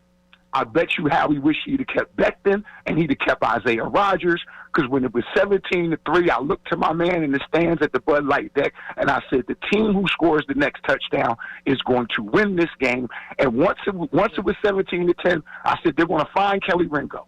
He's the one weak spot we got, and Sean Payton eventually found them on that 2-point conversion. Yep. We all right, bro. We all right, Max. We are the defending, reigning Super Bowl champions. Buffalo lost yesterday. Baltimore was done. I'm not worried about Kansas City. The Chargers are frauds. Any team with Michael Parsons and Jordan Love is going to choke, bro. And the only team I'm really worried about is the Lions. And if we got to play the Bucs again. We got the Rams in a mental lock. And as far as the Phillies, Mark, I know people are not going to like this, but the Phillies have the same problem every year. They swing for the fences. They don't manufacture runs. And once they go down, EJ, call me tomorrow because I'm way late for this break right here. Yeah, live and die with the long ball. When they don't hit home runs, they're not winning games. 610-632-0975. EJ, I used to work with EJ on the weekends here. He's my dude. Made a lot of sense right there. Your reaction. Also, Mad Mike coming up. I'm sure he's mad. And Devontae Smith, Jalen Hurts, not on the same page. I didn't say that. Devontae said that. We'll play that for you and Jalen Hurts' response next. Midday with Mark, 97.5 The Fanatic. Now on 97.5 The Fanatic Sports Update. What a weekend. I'm Ray Dunn with this Fanatic Sports Update. The Eagles blew a 14-point lead at home, lost 21-17 to the Broncos yesterday. Saquon Barkley had just 6 carries for 30 yards and spoke post-game about this team finally facing some real adversity. You know, now we have adversity, really adversity. Like our first real adversity, like we lost a football game. We haven't lost a football game since Washington last year. We got a lot of guys banged up. We got to get healthy, got to come to work. Got to work on that offense, too. A lot of conversation, especially passing game right now between the quarterback and the wide receivers following that game. And if it's not enough for you that the Birds blew a lead, how about the Phils? Blowing a 3-0 lead against the Dodgers game 1 of the NLDS. Tasker Hernandez 3-run homer to give the Dodgers a 5-3 lead in the 7th. Game 2 tonight, with the Phillies trailing the series 1-0, 6-08 at Citizens Bank Park. Blake Snell, Jesus Luzardo matching up on the mound. Good moment of the weekend came in Chester. Saturday as the Union won the Supporters Shield, locking up the best record in Major League Soccer with a 1-0 win over NYCFC. This update is brought to you by Mercedes-Benz. Looking for an exceptional driving experience? Experience the power, precision, and intelligence of an iconic Mercedes-Benz SUV at your local Mercedes-Benz dealer today. I'm Ray Tone, your home of the best Birds coverage, 97.5 The Fanatic and 97.5thefanatic.com.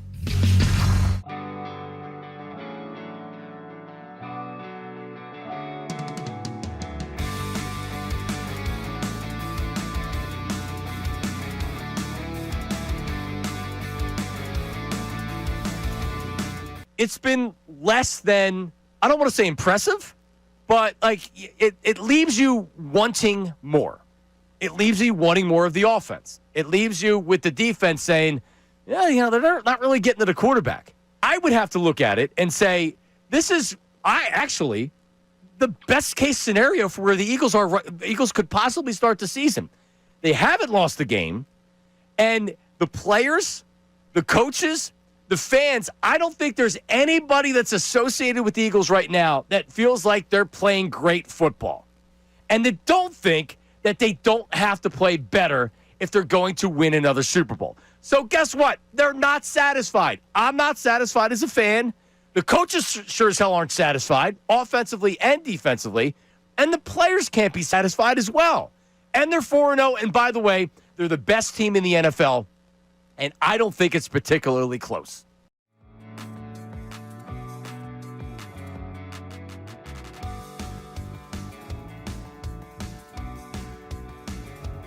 So you legit get pleasure out of watching the Mets fall apart at the end of the season again?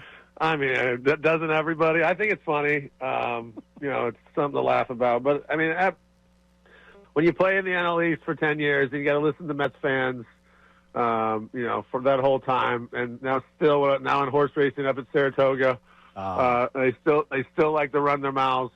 So it still brings me joy to laugh at them. Yeah, Jason, those times looking back where it's not often the Mets and the Phillies are good at the same time, right? And you experienced a little bit of that in the early portion. And those fans come down and they invade Citizens Bank Park, and they are so loud and obnoxious. And that was the beginning. We hadn't seen championship baseball in Philly since the 80s. And you guys ushered that back in. Just what a time to be alive, man. When you think about those days, because you came to Philly, you hadn't become the Jason Worth that we know right now. What's it like when you think about those days? Yeah, well, look, I had a good start in LA my first year, and then I got hit in the wrist my first game of spring training in 05, and didn't play, had surgery, didn't play all of 06, and then I come to Philly in 07, and I'm literally barely make the team. And it took Shane Victorino and Aaron Rowan.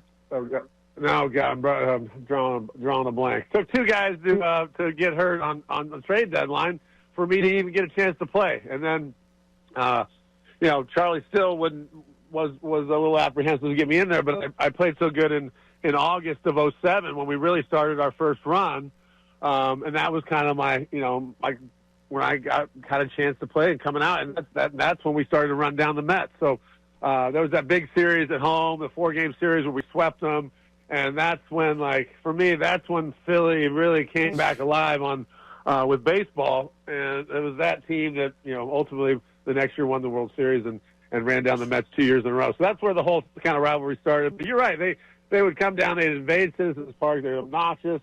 You go up there and you play 12 games a year up there, and you got to listen to them run their mouths. So it was sweet to be a Philly back in those days, and I'm proud of what we accomplished. And man, we had good teams, and here we are again with my guys Trey and Bryce are playing in Philly now, and they're kind of towards the end of their careers, and I guess they're still in their primes a little bit. But this is what it's all about, man. This is Philadelphia baseball in October, Red October. Let's go. You're listening to 97.5, The Fanatic, WPEN and WPEN HD1 Burlington, Philadelphia. Beasley Media Group station broadcasting live from the Comcast Business Studios, powering possibilities. That's Jason Worth. I'm gonna give you play on the horse racing stuff, so don't worry about that because I'm fascinated with what you're doing right now. But yeah, so I was curious about this because we talk about this a lot with your teams, and I know you left. You left after 2010, right? That was your final season. Yeah. So 2007, you make the playoffs, get swept by the Rockies. 2008 World Series. 2009, go back to the World Series, lose to the.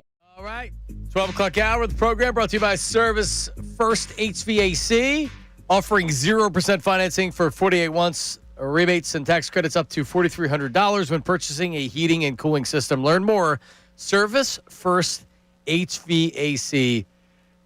Tomorrow we're live from Rally House in Springfield, 10 to 2. Ray Dunn will be out with me, so make sure you stop by tomorrow and come out. Because, listen, Philly's got to get a win tonight, right? Blake Snell. Well, I guess they don't.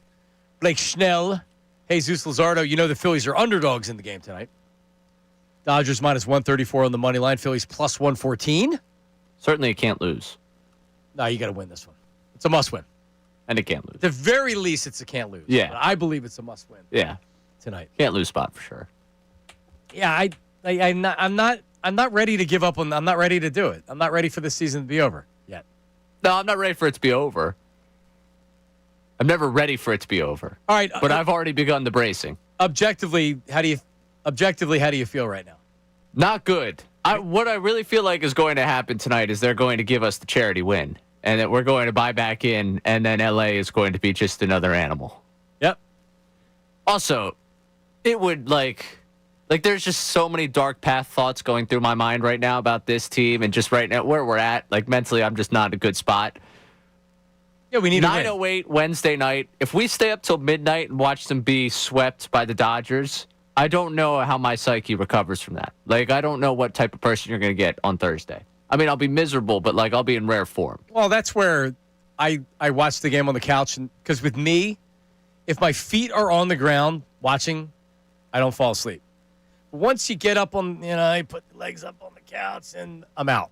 Oh, like, good for you. Maybe you're going to miss the disaster. So if it's a 5-2 game in the 7th inning, the feet go up. And it doesn't feel like they're coming back. And then you'll wake up if there's something that happens, or I can always go back and rewind it. But, yeah, it's tough for 9 o'clock. That's something. They're on the West Coast, so we have to expect it. I'm already seeing a YouTube chat, MBD, Ray. You're not where I need you to be right now mentality-wise. I came in scared.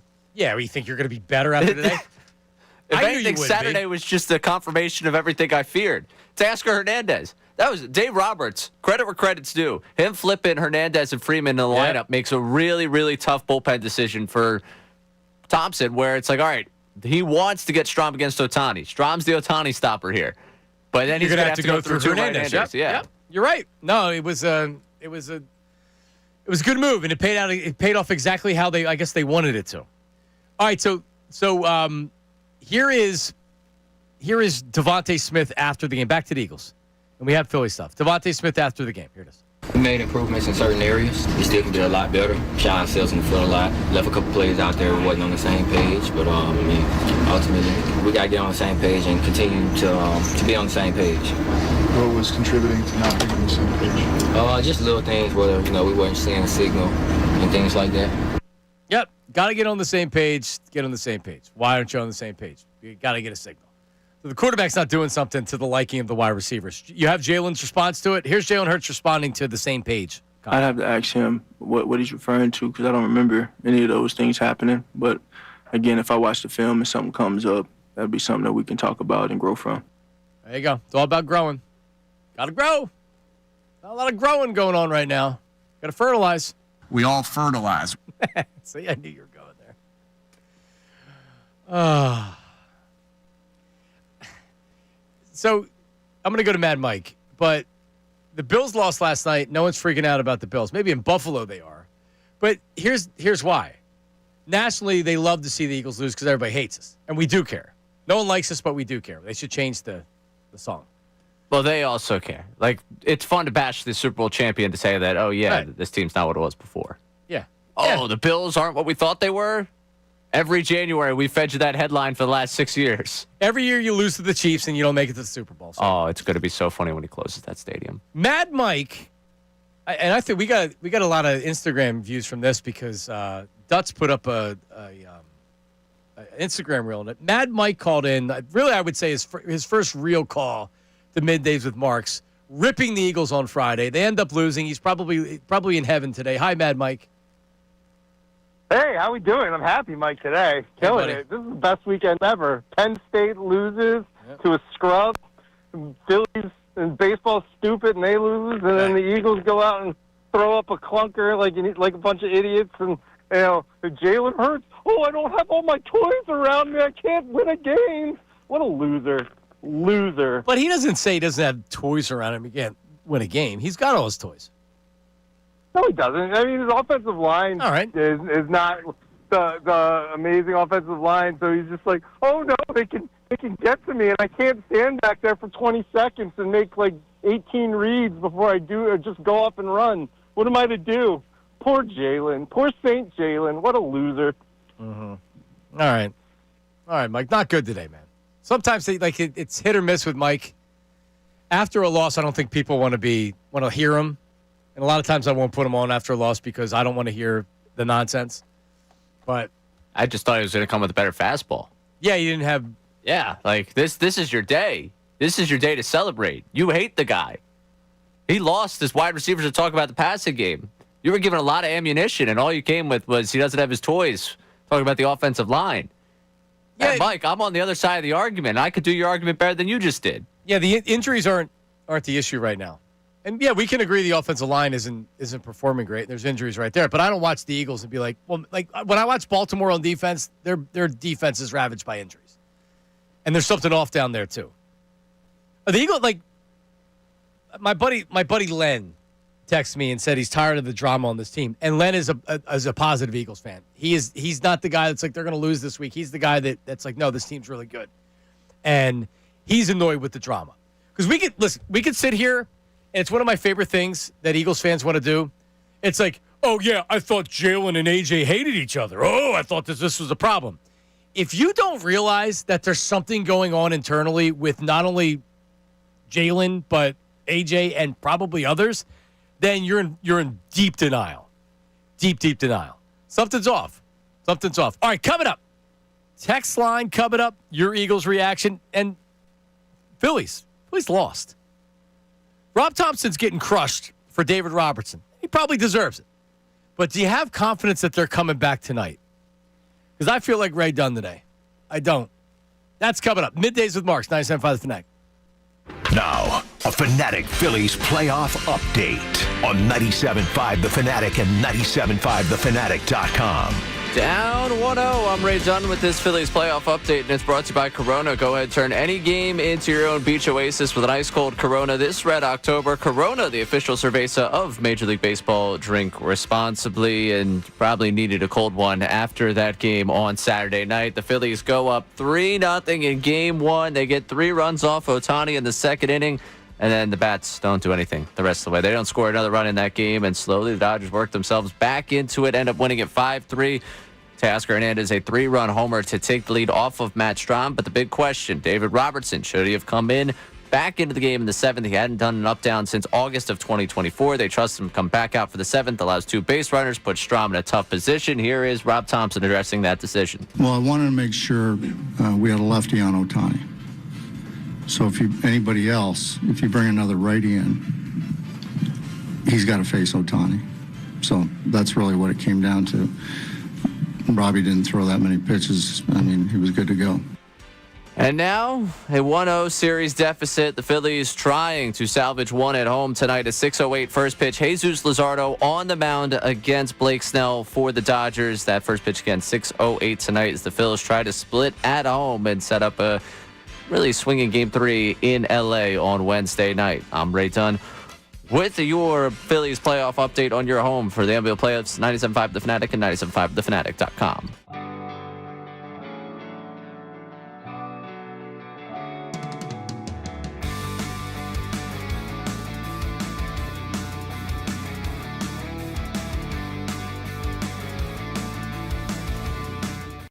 Well, I'm going to ask you is that I know the amount of people you talk to around the NFL, and I know from the conversations that have been had about this on NFL Live and others, any speculation as to who he's talking about?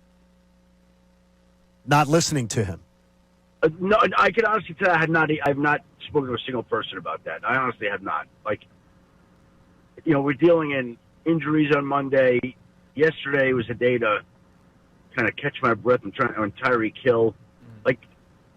I know it's a big deal in Philly, but on my list of priorities, it was not very high up. Okay. So, do you believe? I know it's not mandatory, but do you think the Eagles will maybe make it mandatory for A.J. Brown to address this? Because today's the day where midweek players can speak to the media. Do you believe it will be A.J. Brown Day, and do you believe the Eagles will make it be A.J. Brown Day? Here's what I would say to that. A.J. Brown's a big boy. He can tweet what he wants and he can say what he wants. I don't think you make him do anything. If he wants to talk, he can talk. If he doesn't want to talk, he doesn't want to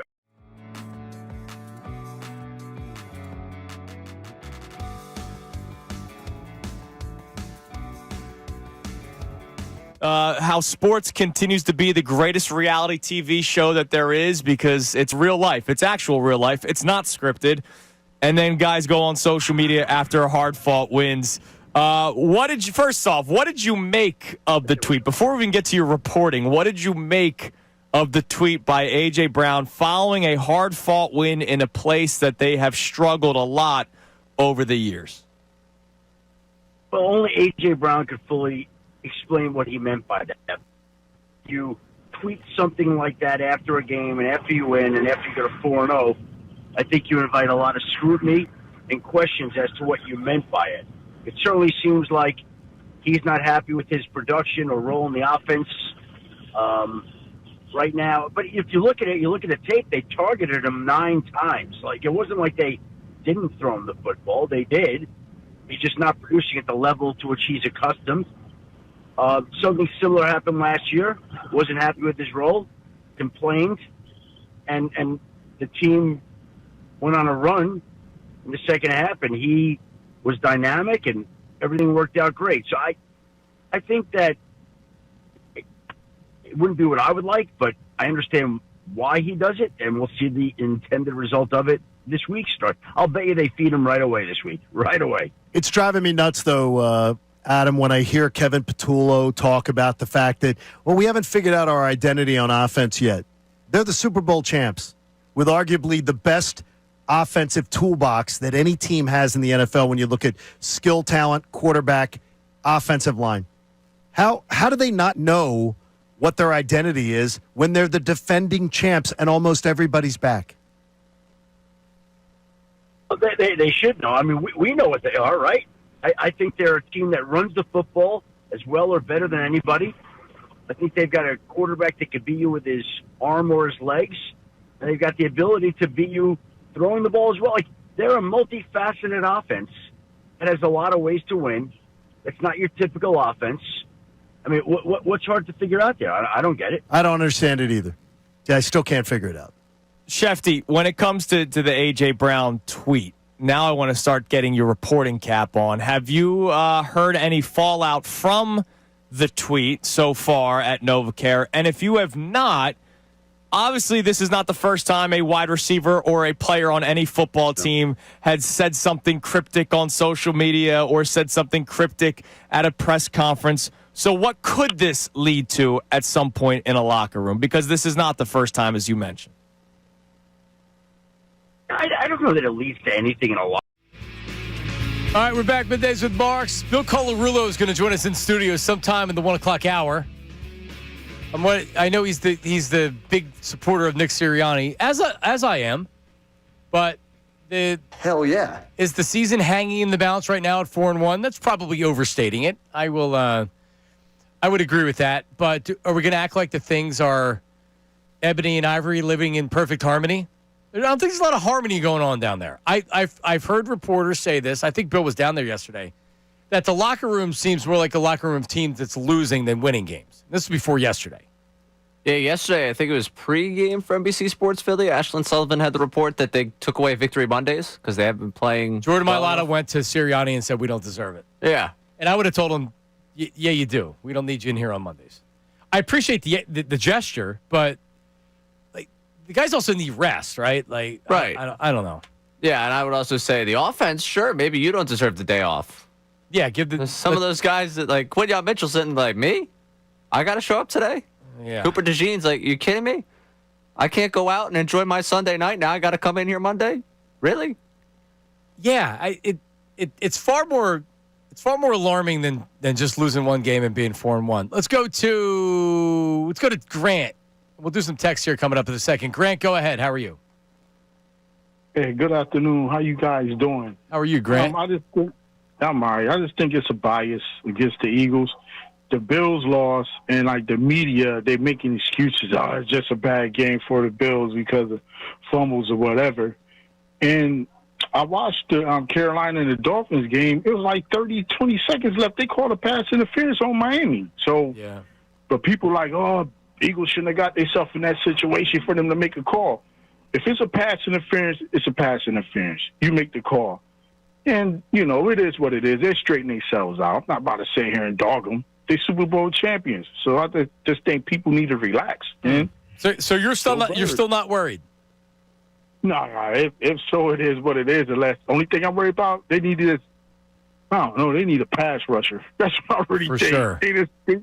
They got to get at the quarterback, and it's just like, I don't know, because Nolan Smith, he's all right, but, he wasn't doing too much himself. So, I don't know. I think they need to make a trade and get a pass rusher. And the offensive line, I think they need to probably rest Leonard Dickerson for this Giants game. And I'll rest Cam Jurgens, too, but it's up on them. I'm not the coach. Listen, if you're trying to get Jalen Hurts killed, yeah, rest 40% of your starting offensive line. The Giants can get after the quarterback. That was a bad loss they had yesterday.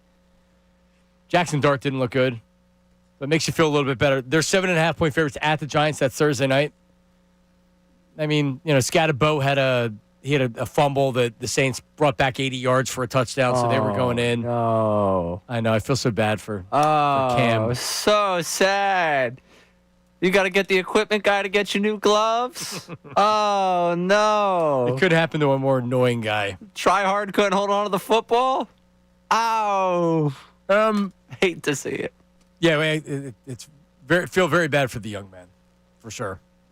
Hate to see that happen to the kid. But even with realizing that we're in Philadelphia and we're nuts, and it's the day after they just lost, something's off. I don't at this point. I don't think this is just as easy as them coming out and looking good at the Giants and everybody's going to be fine, because that doesn't fix the true problem, which is. I was just looking at a film breakdown from somebody out there that was going over, and this is an objective person, and they were looking at the passing offense. Jalen's late throwing the ball.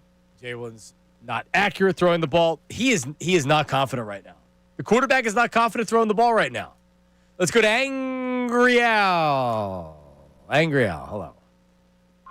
Johnny Marks. Hey, buddy. How you doing? Was that pass interference for the Eagles at the end of the game that didn't get called? Correct. They didn't call that because they know that gives the Eagles the game. They're going to push from there.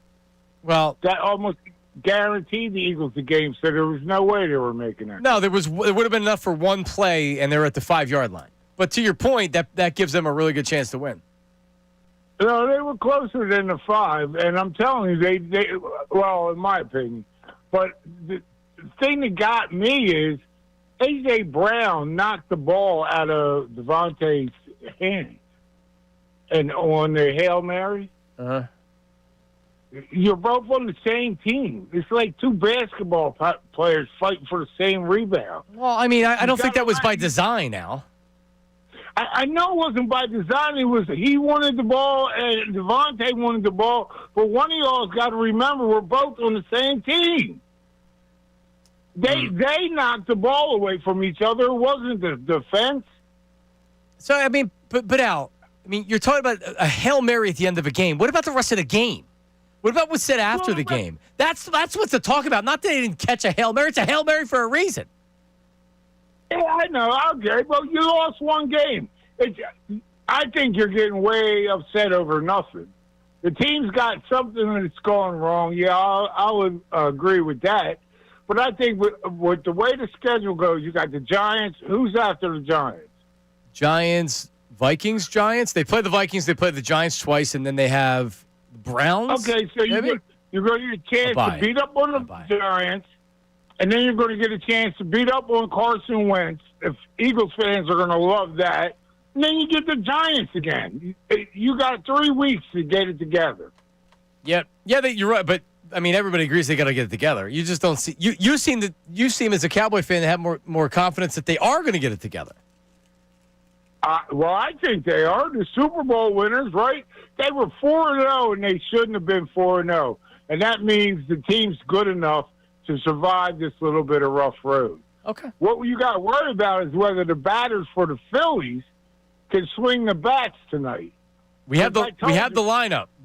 We have the Phillies lineup. We're gonna give it out next. What's that, Ray? Yeah, because they struck Ohtani out like I knew they were going to, and then the idiots couldn't hit. Yeah, I'll call tomorrow with it. I'm sorry, I read the thing, and for some reason I thought it said we have the Phillies lineup tonight. What is the Phillies lineup tonight? I thought you had seen something. I was like, oh, wow, Thompson wants to get out in front of this one. Let us know. Isn't the Bader thing weird? Odd. Yeah. So we'll give you what Rob Thompson said. He gave an update on Harrison Bader. What will the lineup look like tonight? We'll take your reaction with some Phillies calls up there as well. 610-632-0975. Bill Colarulo is going to join us in studio next hour. We'll see what's going on with the Eagles with him. That's all ahead. Middays of the Marks, 97.5 The Fanatic. Now on 97.5 The Fanatic Sports Update. What a weekend. I'm Ray Dunn with this Fanatic Sports Update. The Eagles blew a 14-point lead at home, lost 21-17 to the Broncos yesterday. Saquon Barkley just 6 carries for 30 yards. Spoke post-game about the adversity this team's now facing. You know, now we have adversity, really adversity. Like our first real adversity, like we lost a football game. We haven't lost a football game since Washington last year. You know, we got a lot of guys banged up. We got to get healthy, got to come to work. They got to work on this offense right now as the inconsistencies continued in that second half, especially for the Birds. And if that wasn't enough for you, the Phillies blew a 3-0 lead against the Dodgers in Game 1 of the National League Divisional Series. Teoscar Hernandez hit a 3-run home run off Matt Strom in the 7th to give the Dodgers a 5-3 lead. Game 2 tonight, 6:08 at Citizens Bank Park with Blake Snell and Jesus Luzardo matching up on the mound. Good moment over the weekend came at Chester as Saturday night the Union won the Supporters Shield, locking up the best record in Major League Soccer with a 1-0 win over NYC FC.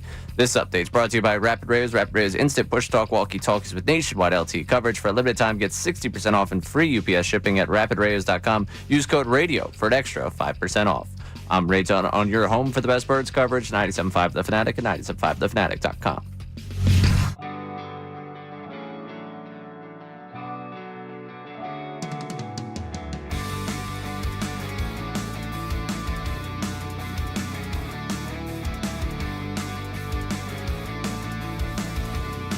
It's been less than, I don't want to say impressive, but like it leaves you wanting more. It leaves you wanting more of the offense. It leaves you with the defense saying, yeah, they're not really getting to the quarterback. I would have to look at it and say, this is actually the best case scenario for where the Eagles are. The Eagles could possibly start the season. They haven't lost the game, and the players, the coaches, the fans, I don't think there's anybody that's associated with the Eagles right now that feels like they're playing great football. And they don't think that they don't have to play better if they're going to win another Super Bowl. So guess what? They're not satisfied. I'm not satisfied as a fan. The coaches sure as hell aren't satisfied, offensively and defensively. And the players can't be satisfied as well. And they're 4-0. And by the way, they're the best team in the NFL. And I don't think it's particularly close.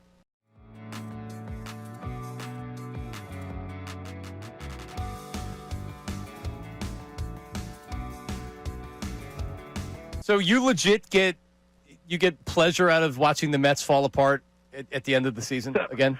I mean, doesn't everybody? I think it's funny. It's something to laugh about. But, I mean, when you play in the NL East for 10 years, and you got to listen to Mets fans, for that whole time, and now in horse racing up at Saratoga, they still like to run their mouths.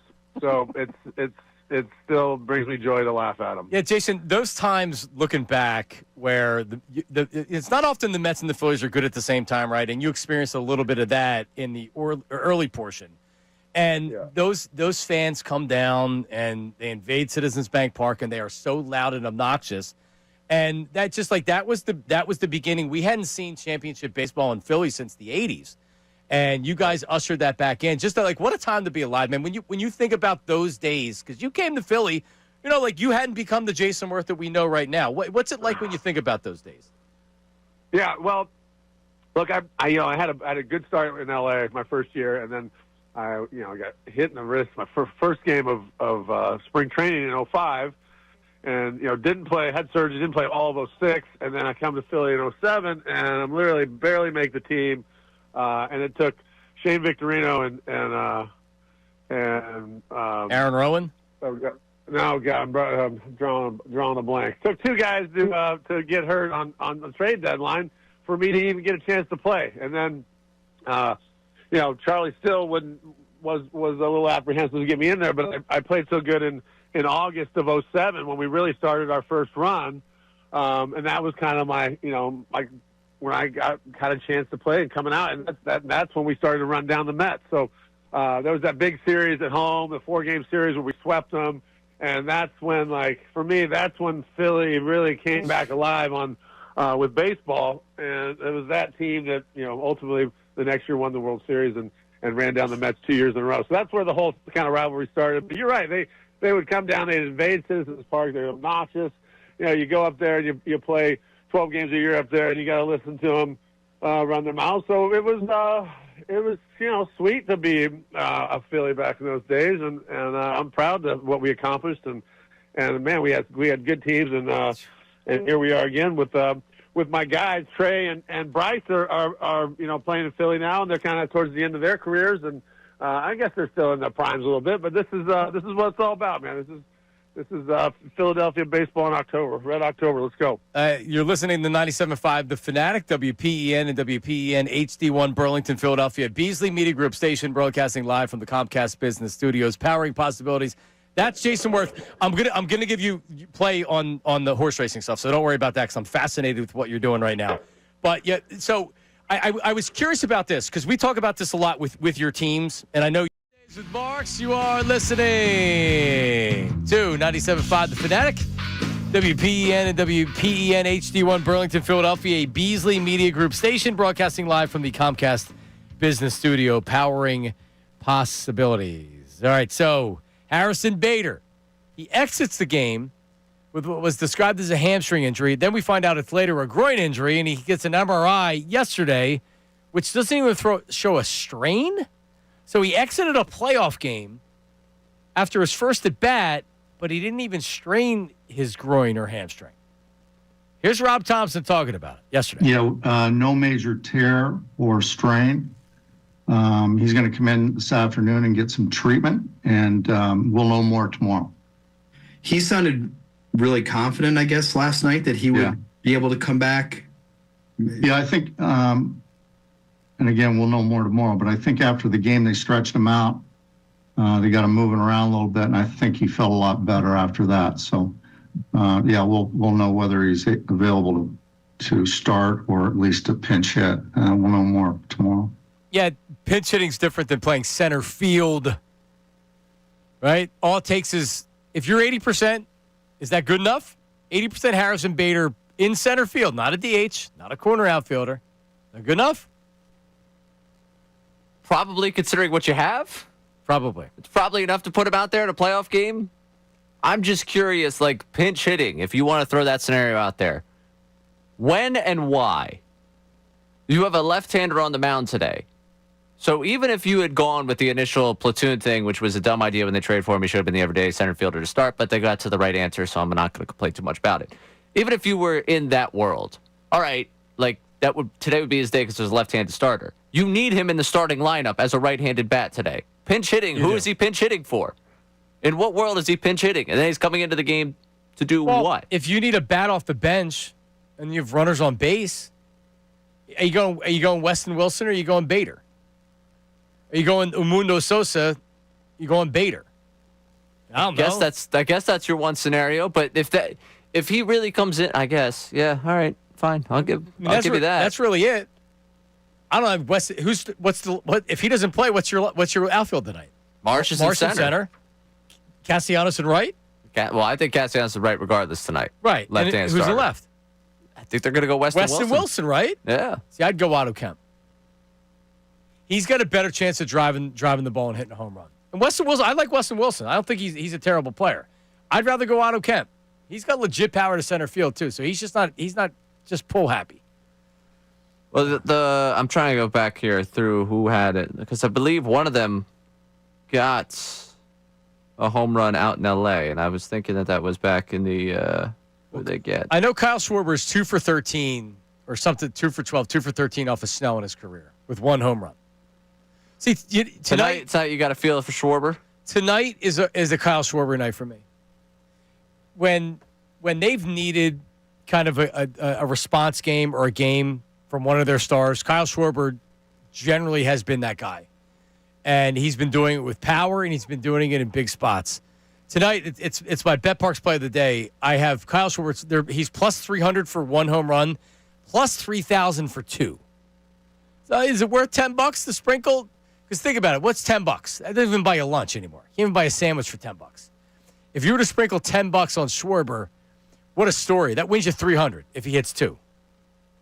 Now I'm not betting $100 he's going to hit 2 home runs. He's getting a home run tonight. This is a Kyle Schwarber game tonight. All right, I like the sound of that. See, that's something positive as we go into the 1 o'clock hour here. Yes. We're finding something. And, here's the thing. I came into this series pretty defeated already. I can't tell you I feel better today. But if you want to get the why I should still invest and why I should still feel some type of way, if there ever was a team to do it against the Dodgers to win 3 of 4 games, this Phillies team has done it before. We've seen them take care of the Dodgers before. It doesn't feel good today. I don't love that the Christopher Sanchez start was wasted, but there was a team to do it. This team has. Last 10 games for Schwarber, Harper, and Trey Turner. Bryce Harper is 7 for 32, 219. Kyle Schwarber batting 200, 7 for 35. Trey Turner's batting 135, 5 for 37. They're all striking out at high rates. Phillies are 1-4 at Citizens Bank Park in those games, and they're 2-8 total. So at what point do you look at the Phillies and just say, how many games do you need to say this isn't the team we remember that went to the World Series? This is the third postseason that we're seeing. It's only one game this year. I get it. But that's 10 games. That's a 10-game sample size. I mean, it's a pretty big sample size for playoff baseball. And those three right there, 1, 2, 3, are they got one hit in 11 at-bats last night. Right? They're batting a combined. It's got to be close to just 200. And that's over the course of 3 years of postseason so far. If they're going to win, it's got to be on the bats of those guys. I don't care if there's a lefty in there or not. Got to step up, Ray. That they do. You need your stars in this one. We said it was going to be the battle of two teams with stars. You need your stars to be the ones that shine brighter. Let's go to John. John's calling from Pottstown, Pennsylvania. John, what's up? How you doing, guys? What's up, John? I got the hangover from the weekend. I've been a Phillies and Eagles fan my whole life, in 72. And I've been watching this Phillies team all year long. And the guys that get paid the most are just leaving us in the lurch. Yep. None of the batters make any adjustments in the box. None of them. And these pitchers keep getting them out on low and outside pitches or high and inside pitches. And I saw a video of Pete Rose once, and somebody asked him, what do you do when you get in a slump? And he says, I do 6 things. He says, I move back in the box, I move up in the box, I move in, I move out, I choke up, and I choke down. It's a minor adjustment, but none of these guys are making any adjustments whatsoever. And they keep getting them out on the same kind of pitches all the time. But isn't that also, like, you remember the Diamondbacks, the chase rate was outrageous. They made adjustments. They said, we're just not going to throw them strikes. Right. And the chase rate was ridiculous. Last year against the Mets. And, yeah, I saw the same thing. They struck out 12 times. Now, the Dodgers also struck out a bunch.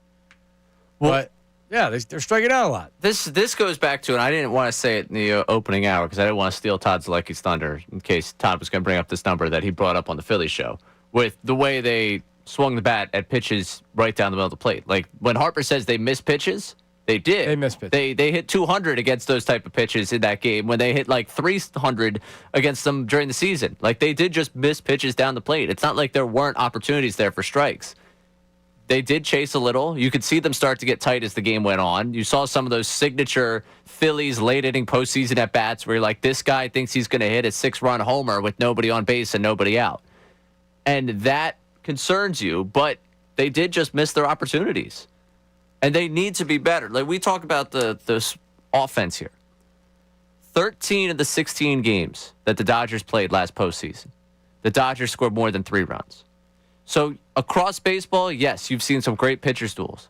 This Dodgers team, when the lineup's going, and guess what? This lineup's going, they're going to put up runs. You can't score 3 runs and then get tight and expect that to hold for an entire game against this lineup. That could be one of the games. Of a 5-game series, you can win 3-2. Right? Like, that can be one of your wins. Each game, typically, there's different scenarios that happen. Sometimes you'll have a slugfest. Sometimes you'll have a right, and you just had a 5-3. They scored. Yeah. They didn't score to the second inning. Right. Like, you need more tonight. And wow, Blake Snell. That should really make you feel great, right? I mean, like, this was what I was concerned about. This is, again, I don't want to go down that path, but this is what I was concerned about. Yep. 1-6 in the last postseason games, runs scored by game. Matt Gelb tweeted this out earlier. 3 runs, which was last night. 1, 2, 7, 2, 2, 1. They only win was the game that they scored 7 runs. Go figure. Score 7 runs and win a game. Right? This bullpen, and it's why I have the puke bucket, is what drives you crazy. You got to be able to score runs and have a lead. and be in the 7th inning and be trying to hold them off. But you have to add to that. And earlier, Citizens Bank Park is dead. When you score, literally, your only runs that you scored were in 1 inning, and then it was over. They did, Sosa just missed on that. Schwarber just missed. Bader on the sac fly, he just missed that too. I thought that was gone. So did I. Schwarber really got under that. That took a while for that to come down. He just missed that. So he's got to, one of these guys has to step up. And a guy like Bohm, he walked a couple times the other night. But like, you got to have impact bats. He's your cleanup hitter. He shouldn't be the cleanup hitter. He's your cleanup hitter. Got to have impact. Guys got a baseball in front of him. Unbelievable. All right, coming up, what options could be on deck for the bullpen tonight? Rob Thompson said it's all hands on deck. If he puts Ranger Suarez out tonight after not using him in Game 1, my head might explode.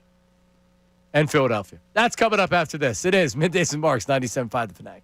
John Kincade, Andrew Salciunas, and Connor Thomas.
All right, also tonight, Andrew Salciunas, Connor, They're top tomato.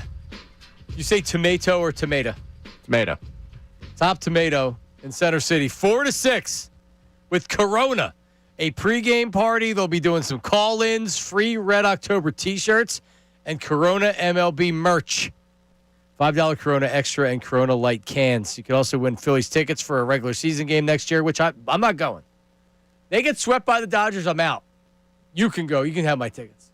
We'll revisit this one.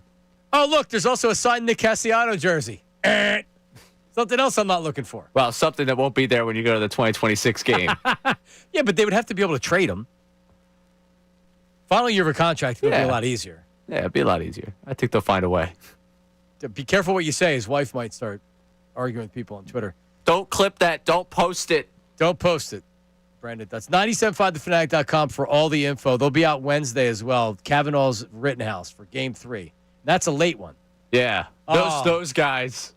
Yeah, they should just come right into the studio and crash on the floor. I'm thinking I'm going to try and crash one of these two. I might try and get down there to stay high today before I make my way down to South Philly, Top Tomato, or I'll go try and crash. Oh, you want to be like if the game starts at what is it 6 o'clock tonight? Yeah. Yeah, you don't want to be in Center City at 4 o'clock. You want to be down in Xfinity at 4 o'clock. I'm not going to be. I can assure you, I'm not going to be there by 4. No. No. Well, you got We're other sticking stuff around going here. on? Yeah. Then I got another meeting at 3. I got Oh, I guess that's day right. doesn't end. Yeah. we have a 2 o'clock meeting. All right. Well, even more the reason why you. I know, but I do like people at Corona take care of you at these things. All right, so go to Top Tomato today for a little bit, and then you can go for the late night Kavanaugh's Rittenhouse. For those two, we have a nickname for those two? Andrew and Connor? No, but are they like my buddy, and me? Are they best buds? Sure, we could sell that narrative. I don't know. They always seem like they're together, and they're both really good dudes. Yeah. All right. I don't know. It's like an odd couple. I mean, when you think about the two of them, they're about the same age, but they're living totally different lives. Well, how old's Andrew? He's got to be mid-30s, right? No, he's like 31, 32. Is he? Yeah. He's a young man. He was just in the 30 under 30 like 2 years ago. Yeah? Yeah. Did not know that. Yeah, he's a young guy. I'm telling you, they're living, like they're basically the same age with just wildly different lives. Right. Connor's a wild man, and Andrew's a wild man, but he's married with a child. Yeah. All right, there you go. Go see him today, 4 to 6. Top Tomato in Center City. Seems like because these games are so much when you go out and watch them. Not like me that sits by myself with a puke bucket. When you go out and watch them with a lot of people. When they win, it's fun. Oh, it's awesome. When you lose, you just go home. Yeah. Or you just go somewhere else to try and think less about it. Oh, that's what you do. All right. So you had brought up the bullpen tonight. Let's say, hypothetically, right on, that Luzardo goes 5 and runs into some trouble in the 5th inning. Who's the first in? First in, if he goes 5. Are they up or are they down? So they're down at this point? Tie game. Tie game. 2-2, runners on first and second, 2 outs. They go Banks. Yeah, probably a good call. Depending who's coming up, too. Right. Like, I'm not telling you who's coming up. Yeah, I don't know who's coming up. Right. I guess, but like, where would you be looking tonight? Because Banks would be you'd bring in if there was like Ohtani's coming up and there's a lefty situation. Is Robertson your 6th inning guy again? Your 7th? Yeah, I think you're going to use Robertson again today. So do I. Yeah, Robertson with the day. I mean, Strom's in play again. When he says all hands on deck, like the only way I see them using Ranger today is in the scenario you laid out earlier, is if Luzardo is down 6-0 in the 3rd and you need someone to give you length. But this is, again, it's the dark path thought here, but you're really, if you burn Suarez here while you lose, is Rob Thompson setting yourself up for a Game 3 that is a win or go home where Aaron Nola is going to be starting for you? If you lose tonight, no. If you lose you're tonight, going home. Done. But you're done. You're done. I think. But the part of the problem is that you see where the Phillies were going with not using Suarez in the 6th or the 7th inning. It was they were going to use him earlier, but you wish they would have went into the game saying he's going to pitch the biggest inning of the game rather than in case they go down and they have to bring somebody else in. I mean, that's a terrible way to go into a game thinking Chris Sanchez is going to suck, and then you're going to have to bring in Ranger Suarez to try to save the day. Well, also, why weren't you starting him game 2? Like, this all comes back to if I had set up the rotation. Home road. All right, but if you get to a game 5, I want Ranger on the mound for game 5 more than I want him than Luzardo. Like, I don't know. For sure. No, because they lost the game and they didn't use him. Now everything doesn't make sense. Yeah, if they won the game, well, yeah, had they won the game today, sounds a lot different. So now you're going to use him today because it's all hands on deck, and you may affect them for game 3 start.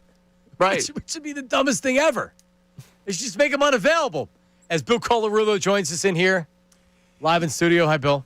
What's going on, gentlemen? I missed this chair for Middays, man. This was a fun spot to be with my boy Ray Dunn. Yeah, it's not a fun spot today. Well, listen, I got a conspiracy theory on this Ranger thing. Yep. Until I actually see him pitch, I'm nervous that he may be hurt. Because just look at the evidence, and I have no inside information on this, right? Just look at the evidence. He gets hit by the pitch on September 27th, has to leave the game. Oh, the inner thigh. Right? He does not participate in the inter-squad game. They do not name him the Game 2 starter, which I thought would have made a lot of sense. They don't use him out of the pen in Game 1. And Rob Thompson has yet to declare who the Game 3 starter is going to be, and he keeps saying Aaron Nola will have a role in this series. Is there a chance that Ranger isn't healthy? Like, this is what I am, conspiracy tinfoil cap on my head, worried that we're not even going to see Ranger Suarez. I don't think so, but, I mean, there could be something there for sure. Why not pitch him in the inter-squad game then if he wasn't your Game 2 starter? I don't know. It's a good question. I mean, could he have still been having effects from it? Yep. And that's why they didn't throw him? Sure. Yeah, absolutely. Is he, like, because we haven't even talked about an injury with him, and you brought it up. Yeah. It absolutely could be a part of what he's doing. Then why are they setting themselves up by saying he could be used in relief and then not use him and the bullpen blows up in their face? See, they should have never brought his name up of being used in relief if that was a possibility. See, I think this is Rob Thompson taking a playbook from Nick Sirianni. Competitive advantage. Refusing to say who the Game 3 starter is. Saying, oh, yeah, everybody's available out of the pen. Because he wants Dave Roberts to have to be worried. Oh, man, maybe they'll go with Suarez here. Okay. I think it's all just misinformation right now. All right. They bounce back tonight? Yeah, we have the same reaction. I'd like to say yes, man. I'm nervous, man. I am a nervous wreck. I'm like you now with the puke bucket, I think. Yep. And tonight, you're putting a lot on Jesus Luzardo. This is why, leading into the series, me and Ricky Bo talked about it a lot. Ranger would have been our Game 2 starter, assuming he's healthy, because this is now a must-win game, and I trust Ranger. I don't know what we're going to get out of Jesus Luzardo. Were the Phillies looking, all right, well, at the worst case, get a split in Philly, and then you have Ranger going Game 3 on the road as opposed to Luzardo going Game 3 on the road. You like Ranger better on the road, especially if it's Game 3, if the Phillies are able to be 1-1, that's a huge swing game in the series. Are they? That's a big if, though. So you got to get to 1-1. Instead of doing, like, they're being cute with everything. Sometimes you just, like, instead of playing chess, you play checkers. You put your best people out there and you go. Ranger Suarez is their second best starting pitcher in the postseason without a doubt. Correct. Right now. Correct. And the fact that you're going with Luzardo tonight, here's the thing, Bill, it better work out. Yeah. It better work out. This is the season right here. That's why I would have gone with Ranger. Look, and who knows? I mean, the fact that he's still saying they haven't decided who the Game 3 starter, could you imagine if they pitched Nola in Game 3? I mean, I'm starting to lose my mind here, but I am worried about tonight because you look at Blake Snell's last outing against the Phillies, not great for the Phils. I mean, 12 strikeouts. He went 7 strong. Need the bats to show up, man. He's good. Can you because we're already late for a break. Yeah, I'll hang. I'll hang. All right, more with Colarulo. Will his cousin Nick Sirianni be defended next segment with Bill Colarulo? What happens when you have the vowels at the end of these last names? They're in cahoots together. We'll get into it. All right, that's next. Don't go anywhere. Now on 97.5 The Fanatic Sports Update. What a weekend. I'm Ray Dunn with this Fanatic Sports Update. The Eagles blew a 14-point lead at home and lost 21-17 to the Broncos yesterday. Saquon Barkley had just 6 carries for 30 yards and spoke post-game about this team facing some real adversity. You know, now we have adversity, really adversity. Like our first real adversity, like we lost a football game. We haven't lost a football game since Washington last year. You know, we got a lot of guys banged up. We got to get healthy, got to come to work. A lot they got to work on offensively. Hurts, Devontae, AJ all talking about the passing game again for what feels like a fifth straight week as they try to clean things up. Now 4-1 on the season. If that's not enough for you, the Phillies blew a 3-0 lead against Dodgers. Game 1 of the LDS. Tasker Hernandez had a 3-run home run off Matt Strom in the 7th to give Dodgers a 5-3 lead. Game 2 is tonight, 6:08, Citizens Bank Park. Blake Snell, Jesus Luzardo matching up on the mound. Good moment of the weekend came in Chester as the Union won the Supporters Shield Saturday night, locking up the best record in Major League Soccer with a 1-0 win over NYCFC. This update's brought to you by the International Hot Rod Association, International Hot Rod Association, and Durana Hybrid, reigniting racing and skilled trades, mentorship, education, legacy. Get your tickets now at ihra.com. I'm Ray Dunn on your own for the best birds coverage, 97.5 The Fanatic, 97.5thefanatic.com.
We're going to let him go get ready for the show as him and Ricky Bo coming up unfiltered. Tom, I can't wait to hear Ricky Bo on what happened with the Phillies bullpen. Yeah, I'm looking forward to it as well because I haven't really talked to him yet today. I mean, he knows we're going to get into it, but I don't know what his opinion's going to be. Well, that's coming up at 2 o'clock. Eagles lose yesterday. That was a bad one. Bad one. It fits kind of the rest of the games this season. They're good for a half. They're not good for a half. But yesterday felt like they were going to lose. The offense couldn't get anything going in the second half. The defense was gassed. It was hot out. And that's when you look at Sean Payton. Yesterday you saw the good Sean Payton. Calling plays, he was on a roll. Aggressive. I see them, they're down by 7, and I'm thinking like, damn, they're gonna tie the game. They're driving down, they're gonna score a touchdown. Oh, they're going for 2. This isn't good. And now they're behind, and it's like, well, you needed a drive at some point from the offense in the second half, even if it was just 7 plays and you punted to get the defense off the field. They couldn't even do that. No, the offense is what let them down in the second half. I mean, I know the defense gets dominated in that fourth quarter and lets up 18 points, but your offense, would they have 1 first down in the 4 drives after you start the half with that beautiful 4-play, 74-yard touchdown drive? But look, Sean Payton knew in order to beat the Eagles, we've been talking about it, the Eagles have become that Chiefs team or Patriots team where you got to do everything right. You got to be aggressive. And the fact that he goes for 2 there, in the moment, I'm like, man, I can't believe he's doing this. But now in hindsight, looking back, not just because it worked, yeah, you needed to do that because if you would have just tied it up, the Eagles sometimes find a way to win games. You put the pressure on them. But that offense has issues, man. And I heard you, I was on my way in listening to you, saying how you were kind of giving the Eagles the benefit of the doubt through the first 4 weeks, but now there's a real issue, and I'm right there with you. But I think it goes deeper than just the play caller, man. Like, I think going after Patullo is part of the problem, but I also think a lot of it is the execution on the field. The offensive line is nowhere near as dominant as they were last year, and when you had that dominant offensive line last year, it made up for a lot of other issues. You could lean on your running game. You didn't have to worry about the passing attack. You didn't have to have this extremely complicated route tree and all that. Yep. You could just lean on your offensive line. You can't do that this year. And now it's highlighting some other issues. Yeah, Patullo, he's part of absolutely part of the blame. He's the play caller. He's the offensive coordinator. What's the single biggest problem with the offense this year? You mentioned the offensive line. I would probably nod my head and say them not being healthy, them not being effective is the biggest difference. Jalen Hurts does not look good. Jalen Hurts is not throwing the ball on time. A lot of his throws are late. He's been accurate. He has no confidence throwing the deep ball this year. I mean, he's sailing balls out of bounds. So, I think the biggest struggle right now is Jalen Hurts is not confident. And they can't lean on the rush like they did last year with Saquon Barkley. And yesterday, your cousin Nick decided that they were going to try to fix everything in 1 week, and they were going to throw the ball, even though you really want to throw the ball against that defense, against that defensive secondary. I mean, it didn't work in the second half. It worked early. Didn't work in the second half. I'm the dumbest coach in the world. I missed those drops from Ray. Also, too, we knew coming in the Broncos can get after the quarterback. I mean, they had the most sacks in the NFL coming into the game. They led the league last year in sacks. So, yeah, it didn't make a lot of sense to come out and throw the ball a ton, and it almost felt criminal that you give Saquon Barkley 1 carry in the second half. Like, that seems ridiculous. But then when I take a step back, and this is not me sticking up for Sirianni or Patullo, both of them need to be better, the rushing attack's not working. Nope. So it's like, okay, you could keep giving him the ball, but when you're getting tackled for 1 and 2 yard gains, or sometimes tackled for loss, what do you want him to do? I think the main issue with this team, it's not Patullo, it's not Sirianni, it's not even Jalen, in my opinion. I think it's the offensive line. We talk about a lot that the Eagles are so good because they build along the trenches. And when you got dominated yesterday, go back and watch the game. They got dominated on both sides of the line of scrimmage. That's why you lost the football game. Yeah, the second half, Denver was like, we're going to run the ball. You're not going to be able to stop us. It's going to let us do play action and make some plays in the passing game. And it was difficult to watch. It's really what the Eagles used to do to teams, which was like, yeah, we're going to take the ball. We're going to drive down the field. We're going to score. They were on their heels. Eagles offense couldn't get them off of the field. Here's my criticism of Nick Sirianni. It's not really a criticism. It's more or less a wake-up call. You got a problem on your hands. Yeah. You have a wide receiver who's not completing routes, who isn't blocking, doesn't look like he's playing hard on in some plays. Devontae, after the game, is questioning being on the same page as his quarterback. The quarterback is saying, I don't know what he's talking about. I'll have to go back and watch the tape. We had everything from last week. I mean, I think it's pretty clear there's something going on internally between the quarterback and the receivers and maybe some other members of the Eagles offense. And when you're not the offensive guru and you're not calling plays, if you're the rah-rah guy, which is really what Nick Sirianni's been, and he's done a very good job at it, his guys play for him, he's got to try to fix this. And if you're going to hire your buddies and you're not going to have somebody come in from the outside and you have an inexperienced play caller, an offensive coordinator, now you got to roll up your sleeves and you got to fix it. Because you're the head coach making a hell of a lot of money, Nick. Yeah, I think that's a great point by you, too, because what we have seen from Sirianni, not the offensive genius, right? He doesn't call defensive plays. We know that. But he has been really good at keeping the group together. Like last year, when Brandon Graham went on that other radio station that my old show you made the switch from, rightfully so, that could have fallen apart quickly, man. But Nick Sirianni addressed it head on in a team meeting. I thought the way they handled it was great. Everybody gets on the same page, and boom, they win a Super Bowl. So you're right to point it out. Sirianni has to fix this because something is up in that offensive room. There's no doubt about it. But this is what he's supposed to be good at. So I have confidence. A little Sirianni love, Ray? Should we sing some Sirianni love? I have confidence that he will, but I think I think that's a spot-on observation by you. It's up to him to now fix whatever's going on. And I didn't say it was going to be easy to do, or can it be done? AJ seems like he's at a spot where here's how it gets fixed. The offense looks good again. That's how it gets fixed. They not only win games, but the offense looks good again. And I stood up for the Eagles the first 4 weeks. This looks like 2023, the struggles of the 2023 offense all over again. Does. Yeah, there's some similarities. I mean, thankfully, the 2023 issues with the offense didn't happen yet. It happened late.